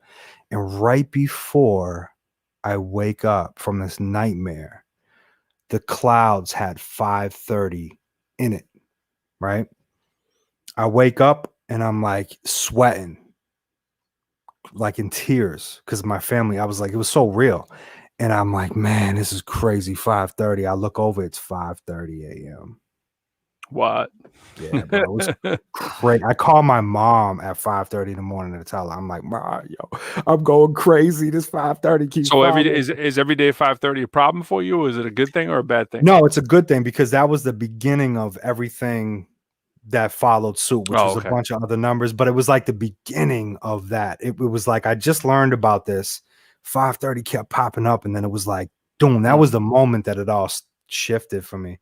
But yeah, it's powerful stuff. You know what I mean? And it can be scary though. I mean, for me, it was like, Yeah. I used to scare myself out silly with all the like devil stuff, walking by the mirror and stuff. I'd be like, I can't look in the mirror. I can't go there at midnight. And I was just like cracking myself until I was like, and then when I had to live, you live by yourself for the first time, and you're like, I was pretty old for the first time. I think I moved out when I was like 24, right? And so I was like, it's like, usually there's somebody there, I was out by myself. And even then, Fee was my roommate, Syntax, whatever. But, it was nice as they weren't there. And it was like, I remember even then, it was like 24, 25. I was like, yo, I'm all alone. What if I see the devil? You know what I'm saying? And it was just one night I had like an angel in the Christmas tree and I swore the thing moved. I was freaking myself out. I was like going nuts, And that was a weird period in my life. And now I don't believe in any of that stuff. So, and that's the I thing. Sleep better. What it does for you. Like, for me, I'm not really a superstitious crazy dreams person. Yep. Yeah, you dream. Yeah, I know. I woke up. I was telling Fee my dreams last night. Ooh, they're crazy. Yeah, you were in the thing too. Yeah. One episode that we do, I'll tell another story about the angel numbers with my girl, and it's just there was so many things that happened over the course of like 2 days. Yeah, that would be completely like, okay, is this coincidence or is this real? And it became to the point where I was like literally saying, all right, if this happens, I'm gonna believe it.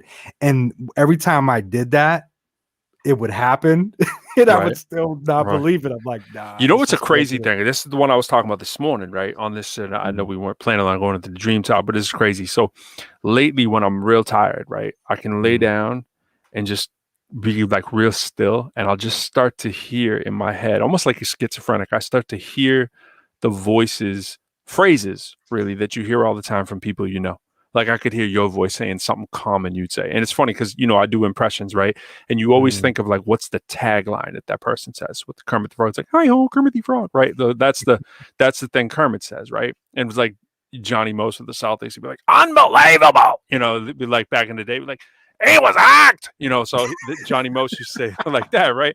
And so I have the tagline of what people say. So I'll be going to sleep and what's my tagline, bro? I hear no, I don't even have one for you, but I was like, my mom, like, I just know she'll be like, take out the garbage. I could just hear her saying something.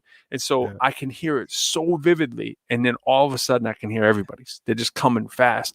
And then I'm so intrigued by it, I fall asleep. And now all of a sudden I'm in a dream, right?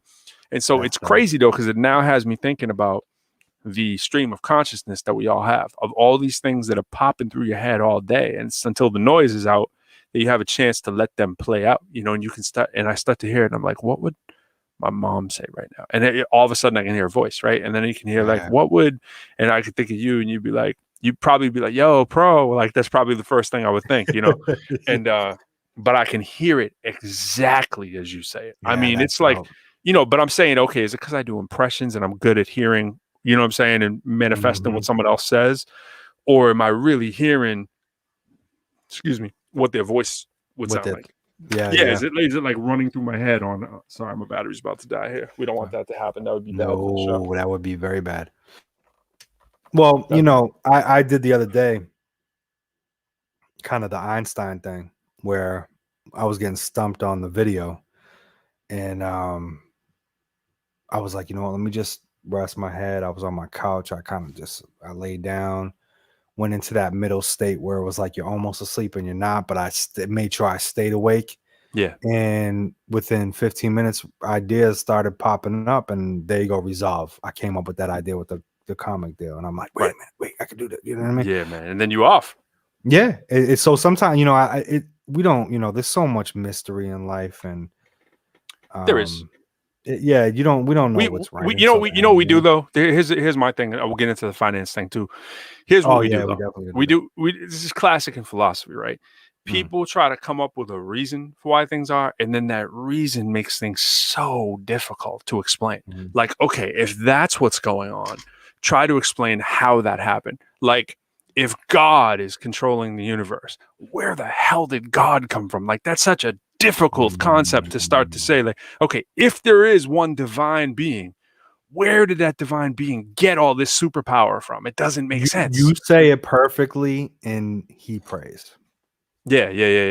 When you say that bar where you're saying, I have faith that it's gonna all work out. Like, yeah. It's not about anything, but it, at the end of the day, it's what you do. It's how much you believe in the fact that you're put here for a reason to do. Tree does the same thing. I'm glad. She does the same thing. I'm sorry. No, I hear what you're saying, but it's like it becomes so difficult when you try to come up. Like, that doesn't mean that there isn't. It just means that like it's so difficult to explain.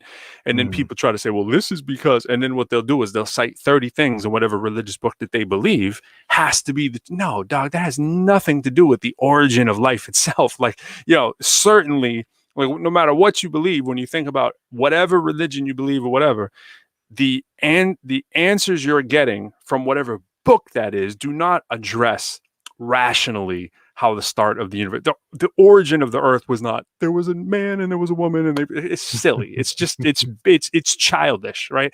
And so I have too much respect for people as otherwise intelligent humans that believe stupid stuff. Like, it's stupid. Like, it's stupid when you believe, and I hate to use that word, but it's like, it's stupid to believe childish things as an adult and to really think that that is anything other than a metaphor for something much more complex than you could never possibly fathom, right? So it's like, whether that's, of course there was not like whatever any of the religious books say in the beginning, it doesn't make any logical sense, right? There's no, like, logically, like, do you really think all these supernatural things were happening and you've never seen anything supernatural in your entire life? You know what I'm saying? Like, nothing that approaches it, but suddenly there was, a man and his rib was come on, man. Like, seriously, it's just stupid. It's just stupid. It's like, as a grown adult, the beliefs we have as children and what we're told, it just upsets me, because then people don't think for themselves in their life. Now, I'm not saying that means you believe whatever you want to believe about your God or your religion or whatever,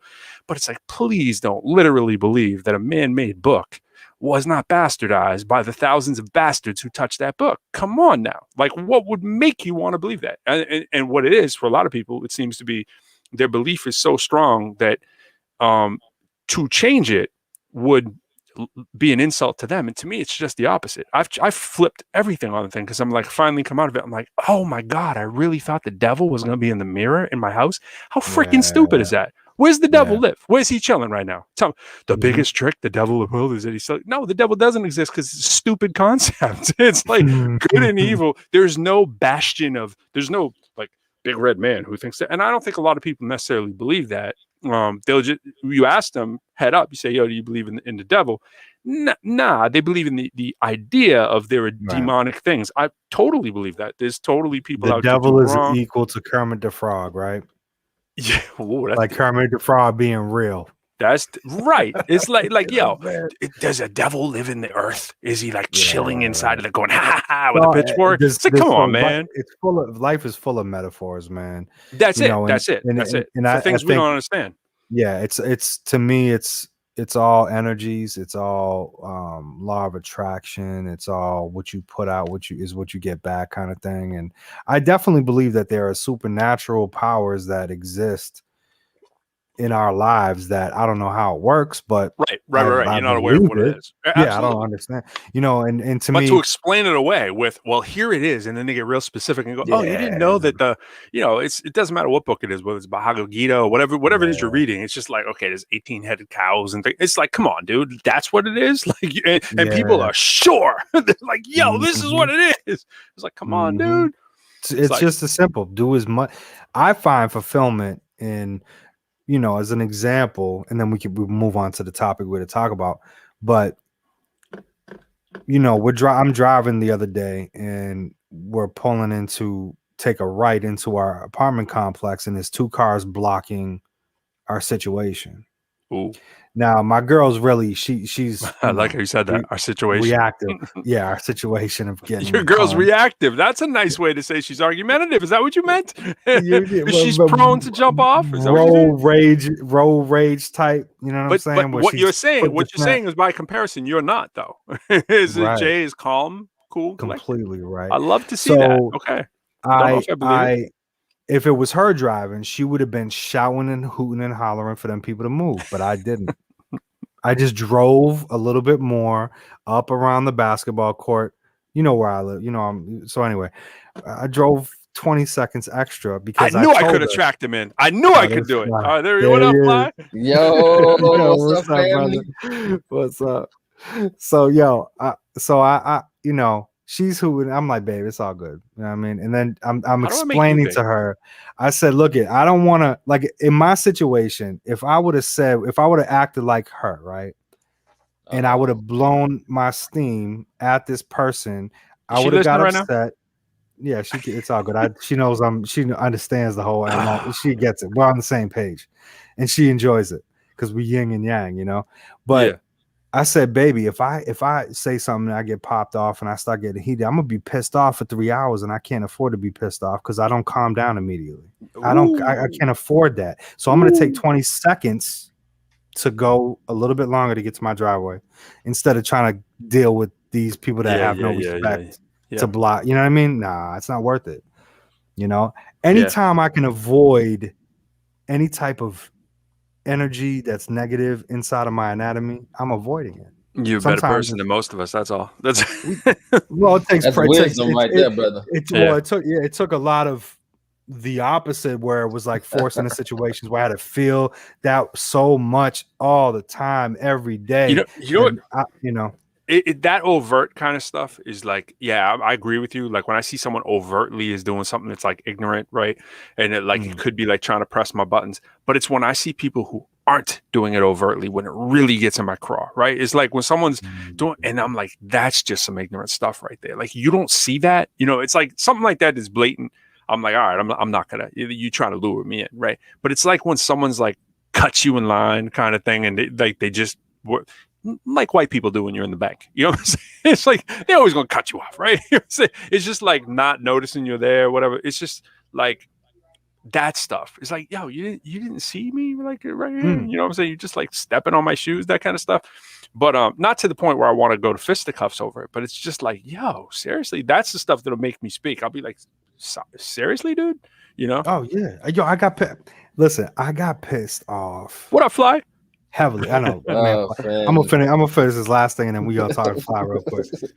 I got for the first time in a long time, I was pissed off because I saw something that I hold dear to my heart, which was, you know, Black Lives Matter, right? And someone that I know said something that just made fun of it. Yeah. And that, it kept me up all night.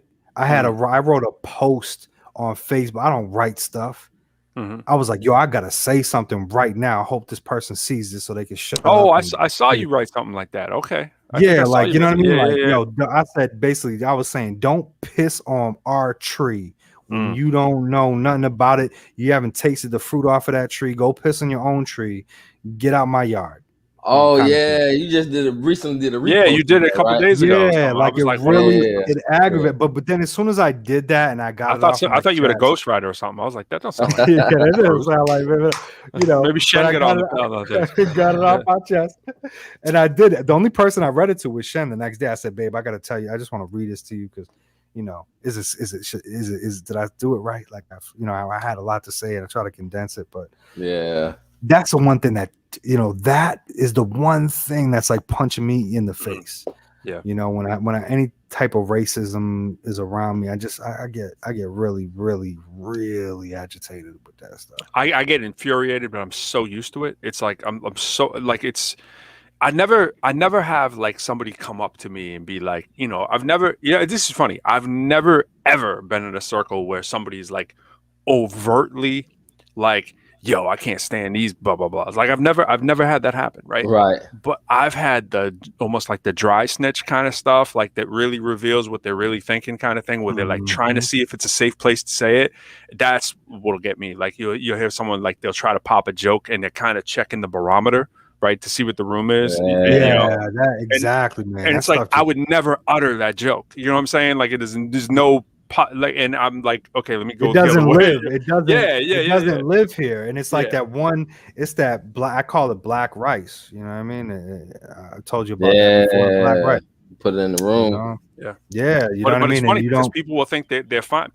Those are the people that swear up and down to you. They're not racist. They're not prejudiced. They're not whatever. Exactly. Because they've never overtly, like I've just said, I can acknowledge it. If that's what you mean, and it's especially for Boston too. If people want to say, yo, Boston's not racist, well, you must mean that then, because every circle I've ever been in is that whole kind of, they're looking for the little, like they want to do a little dig against whatever race it is, or they say something stupid. They're not overt, right? But they're like on the sly, they look at you funny, and then they ultimately do racist crap. You know what I'm saying? Like just because they didn't come out and call you an N-word, or they didn't come out and say some other thing, you know, they might have come out and said something that was real, you know, out of pocket. You put the two words together in a situation and you know what they're trying to say, but then they go, I didn't say anything. You know, it's like, come on. Yeah, exactly. What did I say wrong? And yo, in my travels, my experience, Boston might be the worst on the planet for that. You know, trust. You know what I'm saying?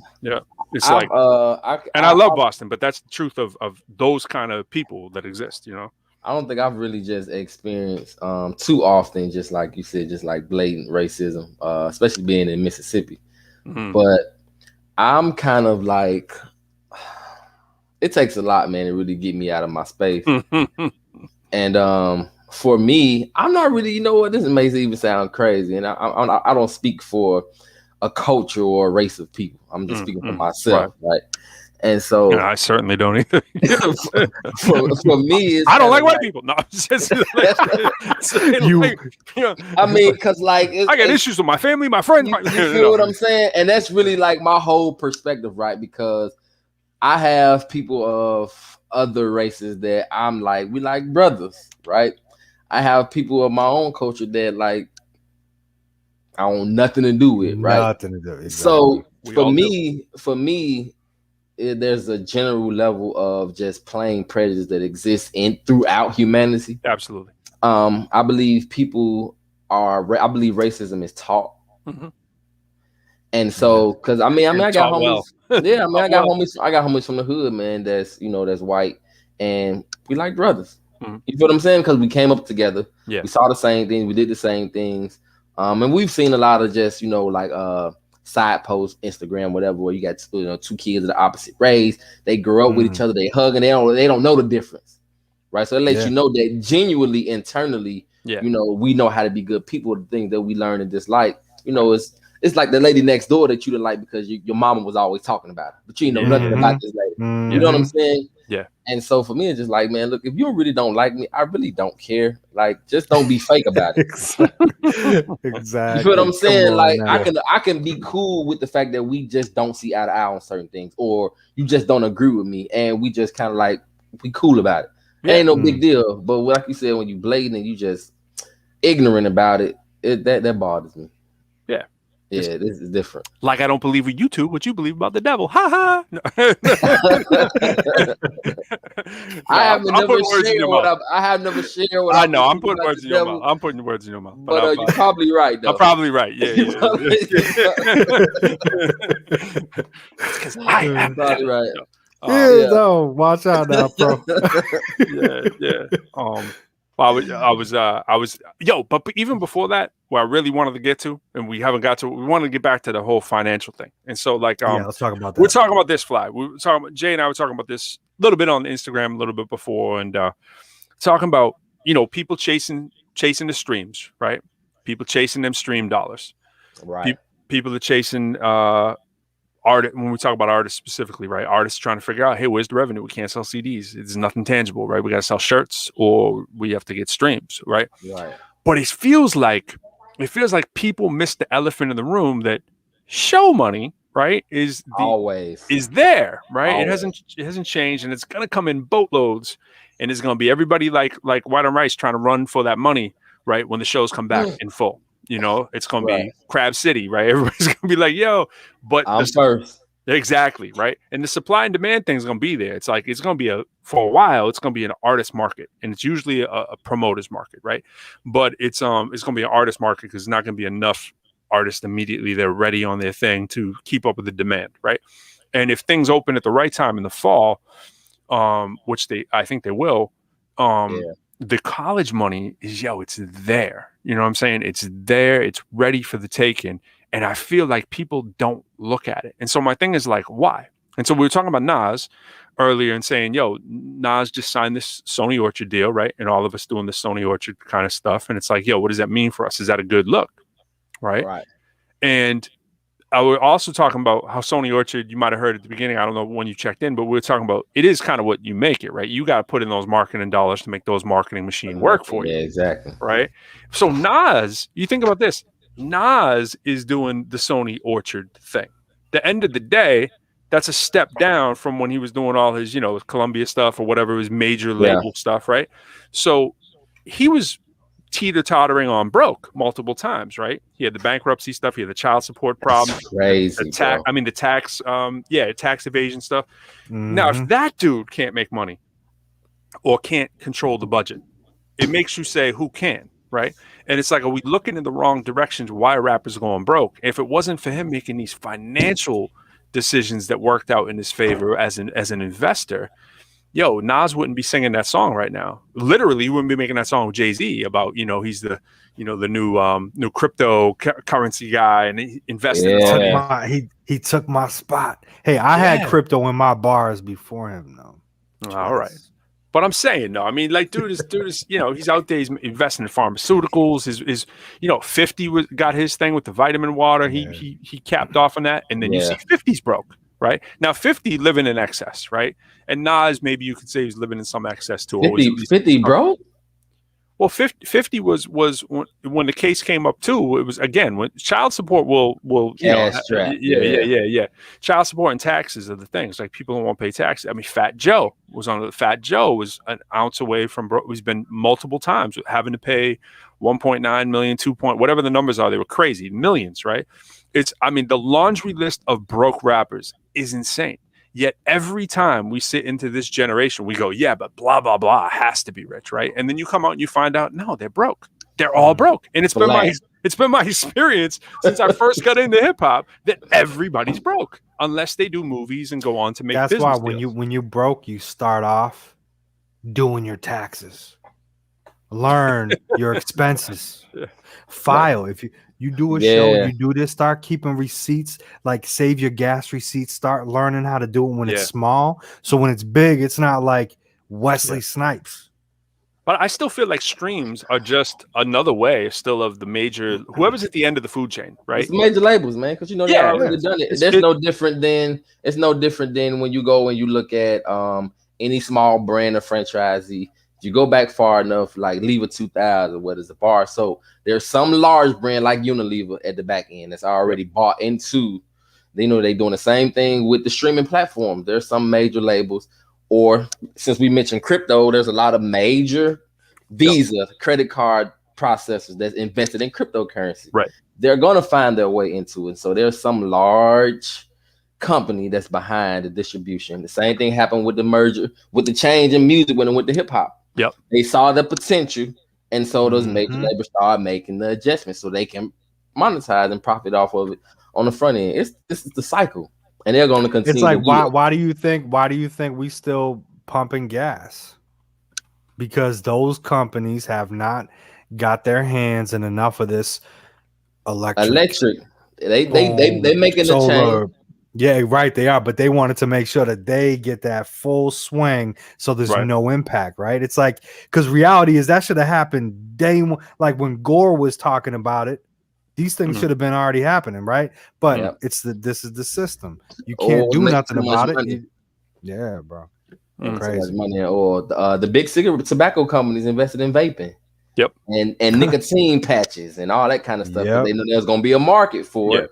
Yeah. And even though their product is creating another product, they find a way to get money off both. It's the system. Right. I think there's broke rappers just because they hadn't done the right thing with their money, not because the opportunity to make money is not there. Right. That's for 50 to be broke. I was gonna say the opportunity for moderate money, I've always felt like is there on the music. Moderate money. You know what I'm saying? And Nas would have been a perfect person to make moderate money because, it was like he wasn't too commercial, wasn't too underground, and didn't have to spend ridiculous budgets on the shiny suit kind of era kind of stuff. He just make kind of grimy music, keep it kind of low budget, go do a show, sell out his tours or whatever, and you would think he'd be okay. You know what I'm saying? But it's like the trappings in the lifestyle, and to go, just, this is what everybody does for a video. Everyone pays $1 million for a video. What? I'm never paying $1 million for a video. Exactly. like, why would I need $1 million for a beat, right? Whatever. Yeah. Like, what? Tree says, I love this New England thing, man. Check this out. Fly is wicked smart. Wicked smart. He's pisser. He's wicked smart. That's a New England thing. Wicked. So what's crazy to me, Salem witch trial stuff. Right? That's it. When I think about Nas too, though, bro, it's like all right, so we grew up appreciating lyricists. Right. But lyricists lyricists make better battle rappers than performers, right? Yes. And so when it comes to actually doing shows, I mean, once you start getting past the Midwest and into the Midwest, I guess far as south as you start getting to the Carolinas and like Atlanta, Mississippi, you don't hear a lot of Nas. Nope. Like not even 10, 15 years ago when I first got to Mississippi, you didn't really hear Nas. Right. So I think he was, like to your point, because he was in between not being too commercial or not being too underground, it was kind of like a gift and a curse, right? Because he was not as popular as he could have been. Yeah. Because of that midline that he kind of rode, where he probably couldn't do a world tour and sell out. Right.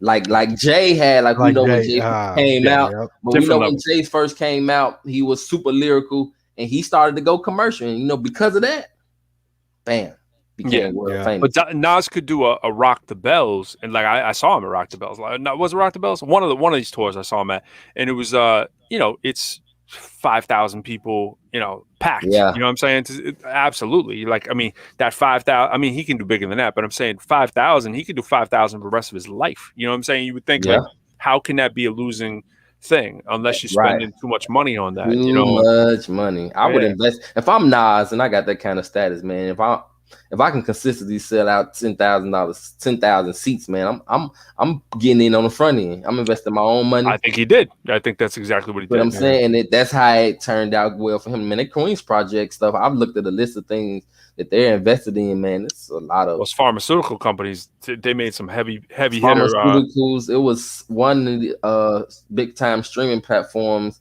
They invested into a lot of good stuff. Everything. They were in a lot of good places. And that's the thing, like you were talking about those major businesses like tobacco companies, they can afford to invest in vaping, where like us on the street level, we can't be like, yo, I'm going to take we don't have the excess money to go sprinkle it everywhere. You got money to make money. Yeah, you can sprinkle what you have, but one wrong move and you can be, kind of wiped out, And I think what happens is a lot of people listen to financial shows, they listen to advice, and they pretend that they're at that level. Like, not half the people listening to those shows, not half, but there's a percentage of people that listen to those shows that really can do something with the advice that they're given because they have the disposable income to invest. And this is what gets me mad with the crypto thing. It's like, dog, you don't have the disposable money to play on a crapshoot. It's like, I'm a probability math and statistics guy, right? Simple thing. I could ask 100 adults in a room and go, okay, if you flip a coin 5 times, what's the probability that you're going to only get one tail?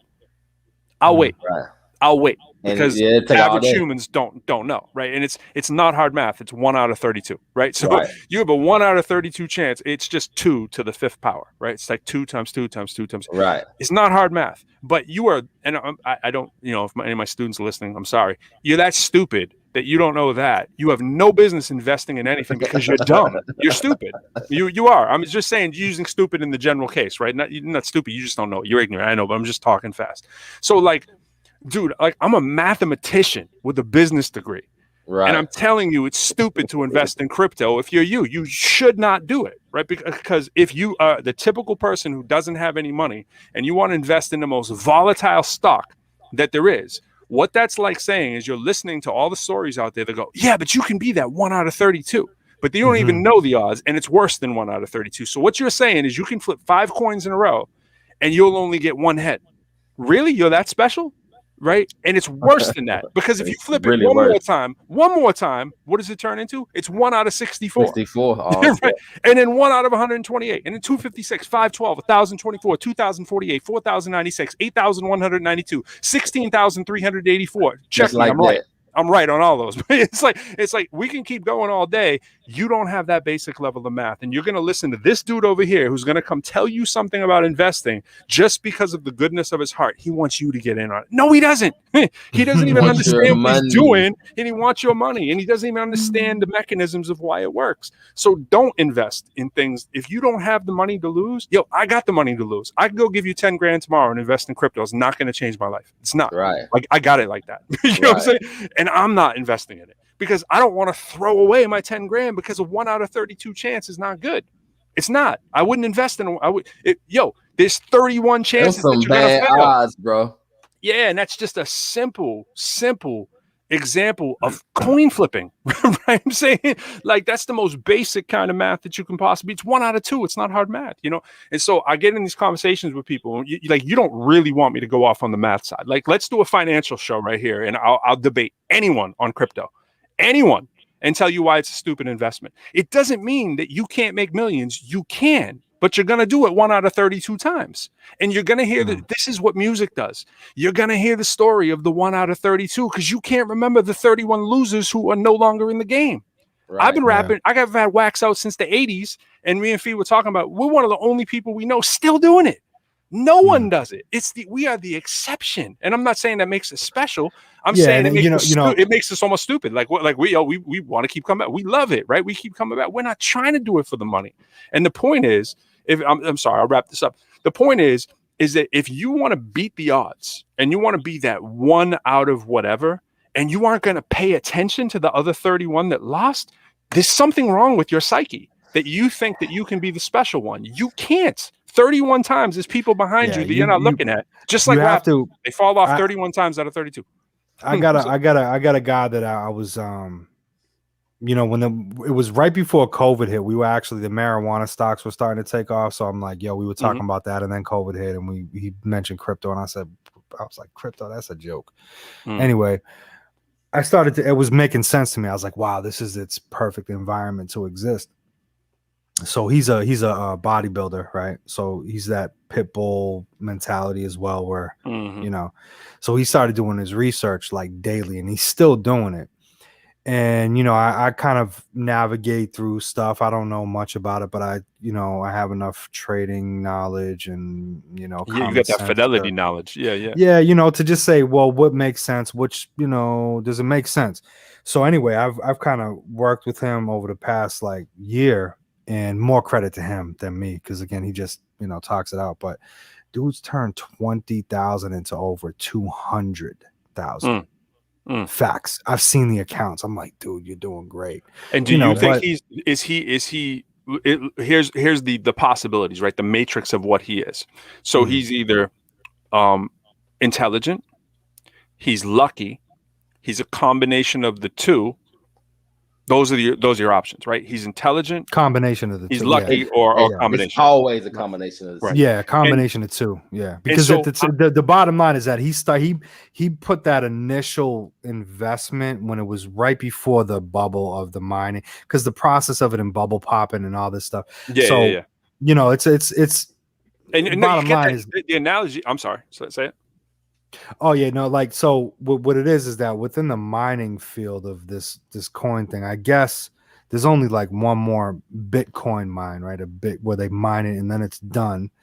And historically, you can, you see the bubble. It's just like huge spike and then drop right back down. Absolutely. Huge spike and drop. Now it's kind of what's happened over since COVID is it's solidified. It's got its environment where now the big wigs are getting their hands on it. Yeah, and they're making it something where, like in Canada, you can smoother instead of the spikes. Is what's exactly. It's still gonna be. There's still that spike, but what's gonna happen is it won't be. It won't be as big. They usually form suspension bridges, is what it usually looks like on a graphical paper. It looks like a suspension bridge with the big middle that does this between these highs and these massive lows that happen between them. Massive. And the thing is, massive highs, but massive lows. Yeah. And it's like, if you've never done regression analysis, right, which is a relatively basic concept in statistics, if you've never done a regression analysis to look at a trend and to see if there's causality, right, is there correlation or is there causation, right? Most people don't know the difference if there's causation or correlation, and they're very different in a math world, in a statistic world. And so there's a correlation between the fact that we're on here right now and that we're rappers, right? Like there's some there's a but it might not be the cause that we're on this show because we're rappers. You know what I'm saying? Like that's the difference. And when you look at graphs and you look at displays, some people don't know what they're looking at, and but they have an instinct, and they're like, oh, okay, I can look at the curve here. This looks like a good time to get off the ride, and this looks like a good time to jump in. Get on, yeah. And it's like you can at least that level of input that you're doing. Okay, that's something over like the average person, or that they have a little bit of financial sense, and or they know, even like I was saying, basic probability. Like if you're armed with basic probability, you can understand the graph and you have the money to lose, great. What I'm going to say to people is you didn't get to even that bio snapshot that you just said. People don't hear the full story because they might not hear the 6 things that he invested in that lost. You're just hearing the cocktail party sounding thing that sounds nice, which makes people go, yo, I can do that too because I'm smarter than the average bear. And it's like, you know, sometimes you don't want to do it without doing, you know, it's about heavy research. Again, going back to him, right? He's in it every single day researching, and that's the difference. Yeah. He's Nas. What makes Nas the exception. Yo, he does it every day. He lives it. He's a beast. Yeah, for me, I'm probably considered the idiot because, you know, I took small change, but I took small change and I got 7 million coins. I hear 7 million, I say 7 million, and the coin was just created 2 weeks ago, right? And it's like one of there's only a couple, I believe, of like these penny stock cryptos, and this is one of them. So okay, let's move that decimal over, which inevitably it has to happen like Dogecoin within a 5-month period. There's most likely gonna be a spike, and if I'm only dropping $58 for 7 million coins, that's pretty significant. So, but again, if you don't know what you're doing, wait until Fidelity Investments, Merrill Lynch get a hold because they're buying into it. You will be able to get in your portfolio, and eventually, I believe in your 401k and 403bs. You're probably going to be able to actually have a portfolio that has crypto. But wait until they do it, and don't just be like, "I'm gonna get rich overnight," because that's a joke. Like what Pro saying, it's a joke. 1 in 32, and then you start. It's not going to happen. You don't just throw your money away. You know, and then what happens? A lot of these people, they lose and then they pull out, and now they really lost. You know what I'm saying? Like, and they can't afford to lose it. You know what I'm saying? And it's like that one Nas story will be the one that we hear. We will not hear all the other people who were not Nas. You know, and it's you see that all. I see what Tree's putting there. I see it all the time. I see the you know what's funny when I was talking to dude, right? This was 13 months ago, right? And I'm like, I'm getting knee deep. I was doing crazy research, and I'm like, bro, we need to buy Bitcoin machines, right? And I knew someone, and what happened was the government 2 months later swept them all up. Like we were looking at places, and they were just like gone. Like you couldn't get them because they got to get their hands in it, right? But it's funny you say that because now you're saying everything that we talked about 13 months ago was coming into existence now. Where it's like, guess what? As soon as it hits the media, it's going to be like a 3-month period when we see this, and it's exactly that. It's happening. It hit the media, and then 3 months, 4 months later, it's like, boom, Dogecoin. Dude, if you took your and again, people, this is not there's no get rid quick scheme. In retrospect. But Dogecoin was a joke. Yep. A joke, and I was like, we're not touching that because we're intelligent. But if we were stupid and we put $5,000 into it, we'd be multimillionaires right now. The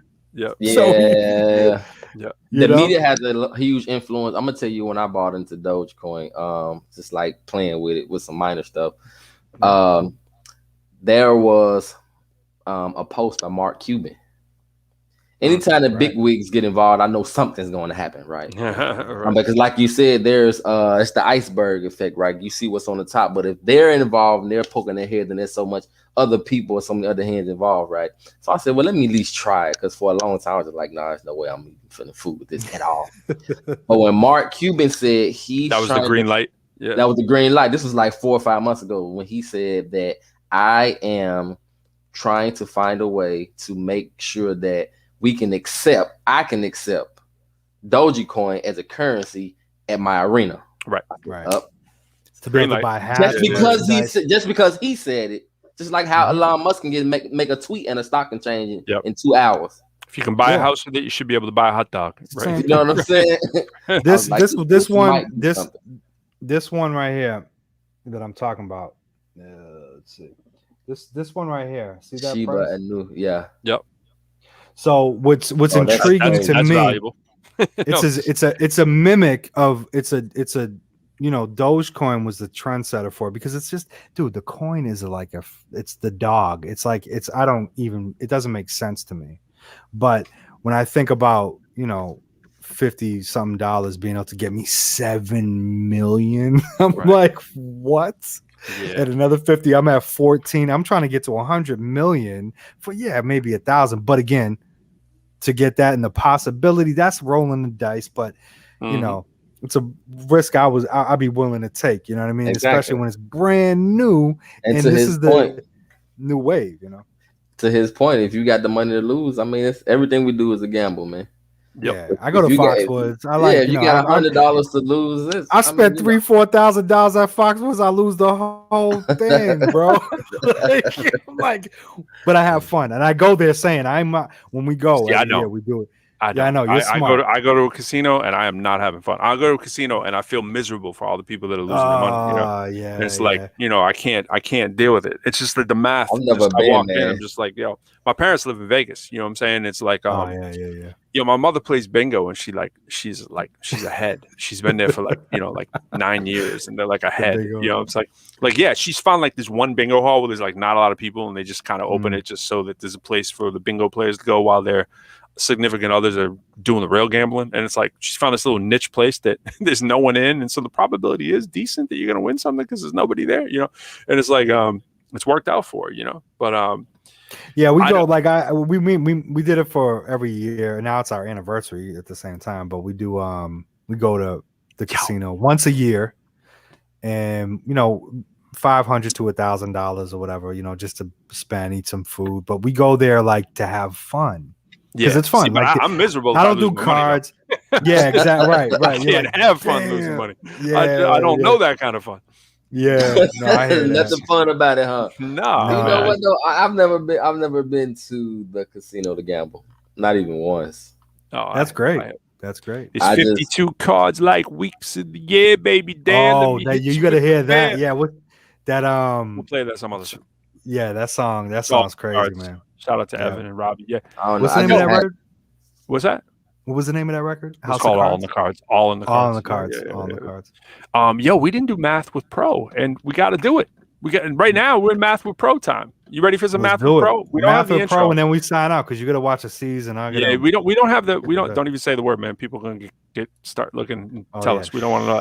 All right, so we're gonna do math with Pro. So here we go. So let's give them something basic, Jay. What are we gonna give them? We were talking about odds and probabilities, and we got basic percentages. All right, so let's do a basic percentage thing, right? This is over of equals percent over 100. So what this is for is how to do any percent problem in the world. It's just sort of a scheme to do it. So if I say 6%, give me a number, Jay. Give me 22. A basic number. All right, 6% of 6%. Let's say I forgot the word of 22 is what number? Now this is a straightforward, easier one. Basic way to do these. I mean, this one you could do by multiplying 6 times 22, basically, and you get the answer and then move the decimals, right? But so the way you do it with this scheme here is you take whatever the is number is, you put it here, whatever the of number is, you put it here, whatever the percentage, you put it here, and then whatever the 100 always stays 100. So what number goes the of? What's the of number? 22. Good. We got 22. Ding, ding, ding. All right. And what's the percent? 6. Cool. That goes here. And so the missing number is this one. We'll call it X. Yes. And the way you solve any problem whenever you have an equals between two fractions is you cross multiply and divide by the other number. So the two that are across from each other, you multiply by, and then you divide by the other guy. So 22 times 6 is 132, right? 22 times 6 is 132. And then divide by the other guy, which is 100. 100. And divided by 100 is nice and easy, right? We got 132 divided by 100. You just move the decimal 2 places. So 1.32. So the answer is 1.32. So 6% of 22 is 1.32. And that works for any percent problem that you can get. That's great. So that's a cool one, right? That's a cool one. That's a good one. I wish I had the actuary formula that I did. You would have loved it. I would have? Oh yeah, because it was like it was not what they had. It was I created a whole like engine, right?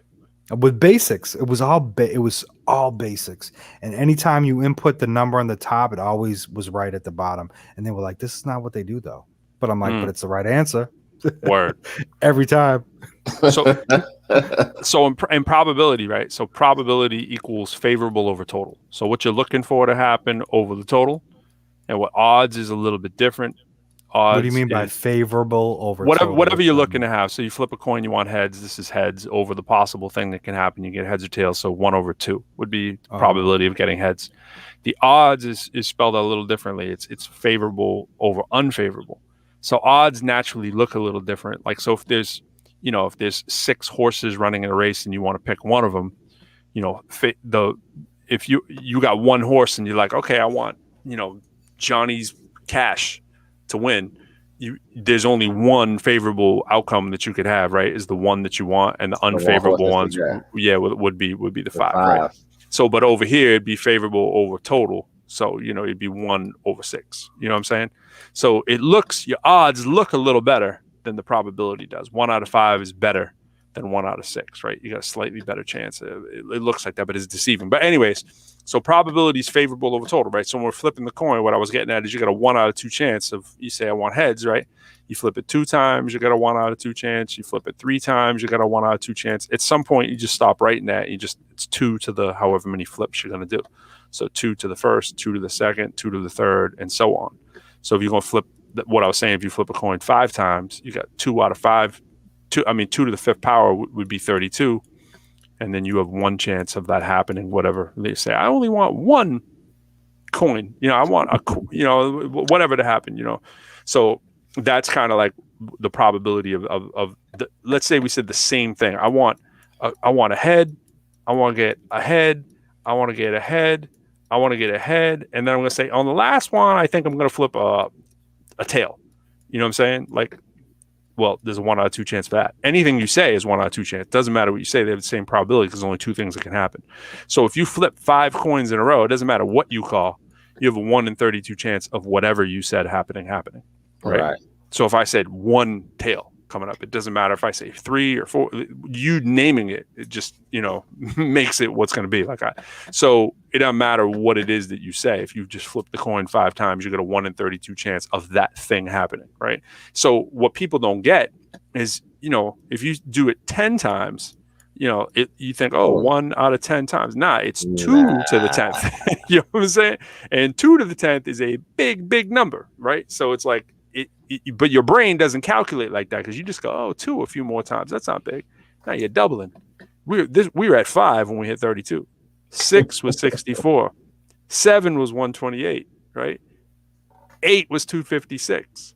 9 was 512. 10, you're over 1,000. You're 1,024.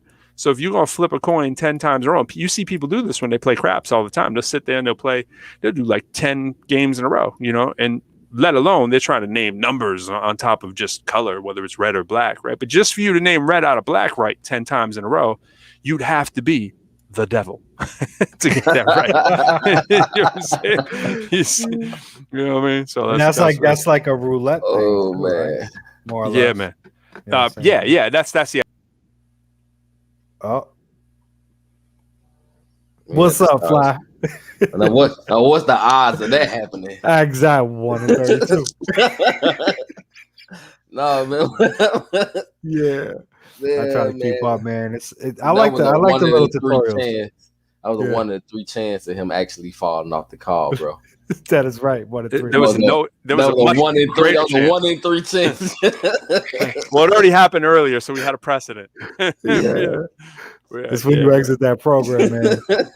Because I must have known it was past 11. Yo, what are we doing? We gotta go, man. No. Yeah, we said that. We were like, today is fun. We're like, today is 10:30. We're done. 10:30 on the dot. If it wasn't for Fly, we were on track. Man, this whole you want to do math with Pro? None of this has anything to do with me. Okay, I'm just here. Math with Pro was gonna be right back then. And then we saw you. We're like, yo, we gotta talk, man. We got. Actually, Pro, we were supposed to talk about finances, and then what happened was we got strung off on this conversation that just led into infinity and beyond. Yes. Hey, man, shout out to Fly Style Fridays too, man. Officially started today. That's a part of had behind the day too, man. So, very nice, very nice. Okay. What's the next project dropping for Fly? I mean, we'll talk about the one you got out right now, but I know what's the next one too. So, man, right now I've just really been working on features and like I said, just doing Fly Style Fridays, man. Just pick a real popular track that's out right now. I'll take it and flip it, do something with it. My 11-year-old son is really into videography. He got like 1,000 followers on TikTok. What? He's got skills. He likes making videos and editing them and stuff like that. So I said, you know what, son? I'll let you shoot me a little video and I'll do a little freestyle track to it, and we'll do Fly Style Fridays. Oh, that's hot. But, that cat who just chimed in right there, Juice, he's a nasty MC, yo. That dude is he's from the West Coast. He don't sound that West Coast. He don't sound that West Coast, but he's a West Coast MC. He's a beast. Hey man, what I appreciate about West Coast is that it's West Coast. You feel what I'm saying? Like it sounds totally different. Yeah. To me, that makes it extra vibe, man. So shout out to the West Coast too, man. I got some homies out there west. He's thorough. Yeah, he's real thorough. Yeah, man. But anyway, I won't prolong you guys. But you dropping something else on top of what you got on now, or you just gonna nothing immediate? Okay. There's something cooking, chef. He's got something coming with the label mate Nas, right? He's got something coming with the. We all got a new label mate, right? Yo, tell Nas, man, we got your label mate. It should be distributor mate, right? Distributor mate, right? Bro, yeah. I'm trying to be patient, man. All I want to do is make music. Like, I got another album ready. I know I recorded it. I'm just sitting on it, honestly. And just doing some fly style stuff to still promote the album I dropped in January, which is relatively young. Absolutely. And so I'm working on I got a meeting Sunday to do a video for my third single. So that's probably to be the next official thing. To drop coming from me. That's gonna come out late in summer. Yeah, I definitely want to try to get it or midsummer. Midsummer, yeah, like beginning midsummer. Like it should be ready to go. Hopefully, like the latest, probably like middle of June. Oh wow! That's right around the corner. It's right around the corner. You know what's funny though? Following that, right in July, you're gonna have 2 releases coming out, bro. You see, I'm trying to work that. Weave it in. You see what I'm saying? Yeah, I do. Work that. I'm trying to weave it in there. But I already got the concept and the materials and everything that I needed for the video. So I'm gonna get with my guy Sunday. We're gonna get everything on paper, and then we should start shooting next weekend. It just take us maybe a couple days, and then somewhere within a week or two after that, he got me a final. So it should be mid-June, roughly. I can't wait, bro. I can't wait. I'm excited, man. I'm excited. One of my favorites. I'm like, yo, when that fly, I mean, come on. Yeah, bro. Fly's monstrous. Yes. Hey, man, check out the website, foreverlivesyahweh.com, man. I got my Fly Style Friday track on there. It's fun, man. So, like, if you just like to hear some stuff from me, you heard the album, you played it too many times, like I have. I've been listening to it for a whole year now. I started recording that album last year. And so I like to entertain myself, man. So hey, you know what? I'll tell you what. Always making music. J. Cole was talking about you on his intro. Was he? What did he say? Watch he's talking about Yahweh. Yahweh. Yahweh. Yeah, you caught that. I was like, oh, how do we do about brother? We didn't even really talk about this right properly. So that was the Mount Rushmore that we were talking about, right? So that Who face is missing, B? Who faces missing? Well, that's what Nikki came at LeBron. How is Wayne not on there? She was like, well, LeBron, this was LeBron's list. So LeBron was like, if this was just for the 2010s. So he was like, okay, I got Drake, Wayne should have been on there. I got Kendrick, and I got J. Cole. And then Nikki was like, yo, you got a missing one? Let me give you that layup. She was like, yo, she give me the assist. She's like, the alley-oop. She's talking about, yo, she got alley-oop. Look, never thought I'd get the opportunity to give you the alley-oop. She's talking to LeBron James, but you almost had it. It's Nikki. Right. So that's why we started the whole talk on the Mount Rushmore at the beginning of the show. So we were so who do you got, Fly? We didn't get a Mount Rushmore from you, man, because we put ours out there earlier. Who's your top 4? I'm not good, man. That's not I wouldn't be good in that. I haven't really listened to Not from 2010 though. We went all time. We didn't keep it. So this was us. Yeah, this was us. Pro went with this is your Mm. favorite, not who you think belongs on there. Your Mount Rushmore. So me was Kane, AZ, Jay-Z, and Pharoah Monch for today. And J. Cruz went with Drake, Biggie, Talib, and Method Man. My Mount Rushmore, Jay, Wayne. It's hard it's toss up after those two. It could be a group of indie people after those two. Yeah, it is tough after that. I mean, I was like, yo, Nas ain't even on my list. Like, that's crazy. You know what I'm saying? That's what I'm saying. Rakim, you know what I'm saying? It's like Lauryn Hill. Like, just all these. Lauryn Hill, as far as inspiration and motivation, Lauryn Hill would definitely. I don't even know what you're flashing there. I'm flashing. Make sure y'all sign up on Yahweh's. Oh yeah. Check the website out, man. The very top of that too, bro. I got that Drake What's Next freestyle on that joint, man. It's hard too. I'm chasing the bag like I'm in a rush. Plus, I will invest over saving up. Then I drop $100 on what I want. Dipping jewels in the ice like honey bun. I took wife to the Cali for sunny fun. That doesn't sound bad, Jay, holding that up that mic. I know, right? Keep an eye on them numbers, they running up. I know something is up, but like what is what? I feel that in my gut like a tummy tuck. I will be on your list for the summer's up. If you coming for me, you can try your luck. I so needed a clean and I tidied up. Not a flowing volcano, I mighty Buttercup. That means I'm hotter than lava. Got the game in the bag like a Prada. Pardon me, but I follow the father. Impressed with the walking, I don't even model. Cutting it up like I'm at Benny Hunter. If you ain't about Benny, then don't even bother. I'm living today, but I live for tomorrow. Like renting a rolling, cause time is borrowed. Landed in port and then straight to the coop. As soon as I'm home, it's straight to the boot. As soon as I drop, it's straight to the roof. I'm walking the sky, they calling me Luke. The album was hard, they called it a fluke. But I only slacking the tie in the suit. It's really rubbing me the wrong way like a bad masseuse. But this is the proof. What? Rubbing me the wrong way like a bad masseuse. Come Okay. on, I caught you, Luke Skywalker, man. Come on, you can't be sliding those in on me. You can't be sliding in them loose. Yo, Juice. Yo, speaking of which, before we get out of here, we didn't even talk about my unofficial sponsor. Yeah, my unofficial sponsor, man. I'm not even going with the logos or anything. I'm just coming with it, man. It's Pirates Booty, baby. Pirates Booty, man. The unofficial official found it. I just had to go down to my cupboard. It wasn't hard. I didn't have to dig, man. Like, come on, yo. You did that. It wasn't buried. You just had it right in the corner. Man. You just had it over there.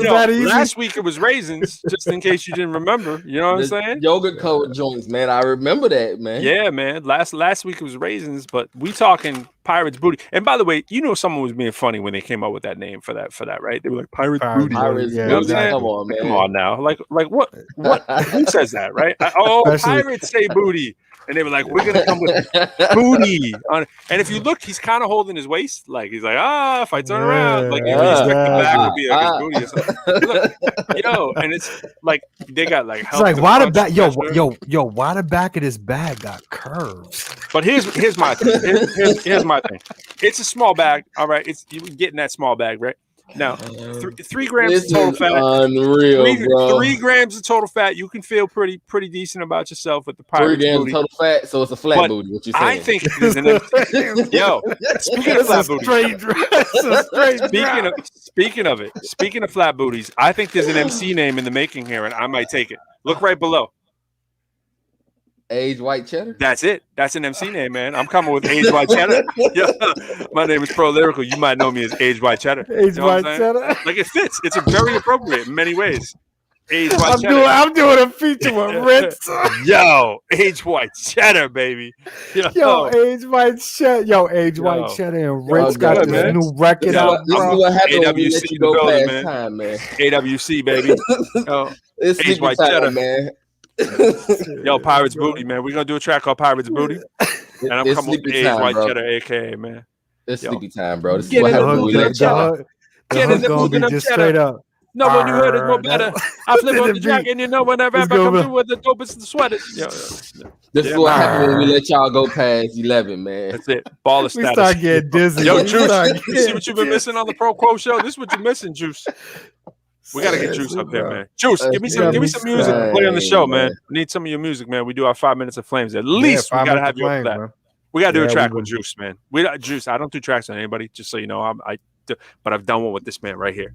That's so when there's something about the Pro Quo and this man right here. There's something about the Pro Quo show where it's just, you know, it makes you just, you know, do collabs. You know what I'm saying? And, love, man. Because I'm H. White Cheddar. I don't come out the house like that. Hey, tell Juice to hit me up, man. I want to do a track. Juice was he's in those battles all the time on that board where I did the battle the other day with Canada, the USA Canada thing. USA won. USA, props for that. Team USA, we won 6-5. But that flow, man. Oof. Thanks, hey man, y'all pulled out a W today for Boston. What was that? Boston. Yo. See what I'm talking about? There's always somebody. Yo, I'm lucky. Yo, he's removed from the show right now. I just totally removed him from the show right now. We're like, yo, if anybody said that 5 times, don't be talking about the show. All right, I'll let you back. Man. It's the luck of the Irish, bro. Yo, he boom again. It's like throwing the baseball and the clown dunk thing. It's like, yo, we throwing him out. He said it like 6 times. He's like, yo, don't even say C's on here. I don't want nobody telling me that I got a recording. It's like my time-space continuum has now all been messed up. All right, so to put it in a deeper perspective for you, there's a sub shop. Right. Could have been the Red Sox. There's a sub shop next to me where I lived in Cambridge, right?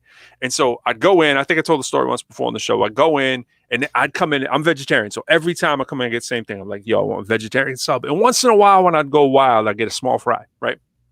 So every now and then they'd be like, yo, when I go wild, when I walk in, they'd be like, small fry? I was like, nah, not that. But they would know. So if someone came in, I'd be like, nah, not that. And they'd be like, yo, you ordering? I'm like, nah, they got it. They know what I'm doing. Pro went like this. He went, nah, not today. Yeah, not today. But so it's a vegetarian, right? So the vegetarian. And but I'm watching the game and I got a recording downstairs, but they got the game on in there when I walk in because it's like, you know, it's like 2 hours later. I'm writing a rhyme or doing a math problem or something, right? So I come up and it's like, it might be 11 o'clock and the game's in the 4th quarter. I go over there. So they would immediately shut off the TV when I walk in, right? Because they have everything on. Because I was their best customer. I lived next door. I was getting that veggie. I lived by myself. I was getting veggie subs like every other night, right? So I walk in, they shut off the game. People are like, yo, what's going on? It's like, yo, it's Pro, man. You can't. We can't be playing the game. It was like my neighbors. I mean, literally, walk out my crib. You go to the end of the street. I was the last house on the street. You go to the end of the street. You turn left. 1 unit. Boom. There's the sub shop. Right. So you don't watch any games? No, I watch them all. I just got them all on record, dog. So it was just like I was like, yo, I can't stand knowing, you know. So I'm like, yo, I'll avoid like places that I think have televisions. You know what I'm saying? I'm like that. I got to pay for it to watch the Celtics out here too when it's not, you know, playoffs. I got that little switch on there where you can switch the toggle to like, do you want to know the score or not? You know what side my stays. So you know what side I'm on. No, baby, no.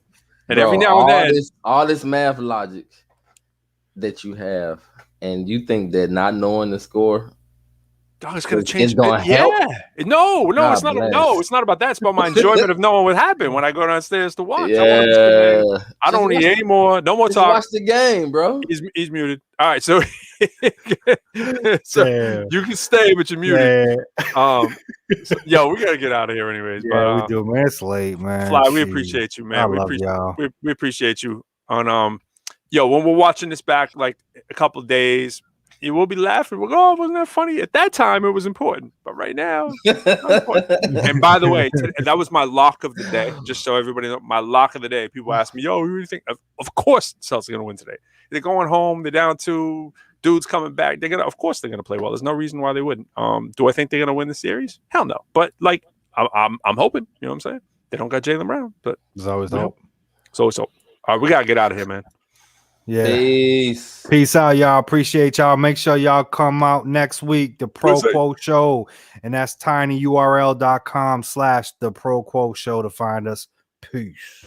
Yeah, Juice. And next week, man, let's do you on 5 Minutes of Flames, man.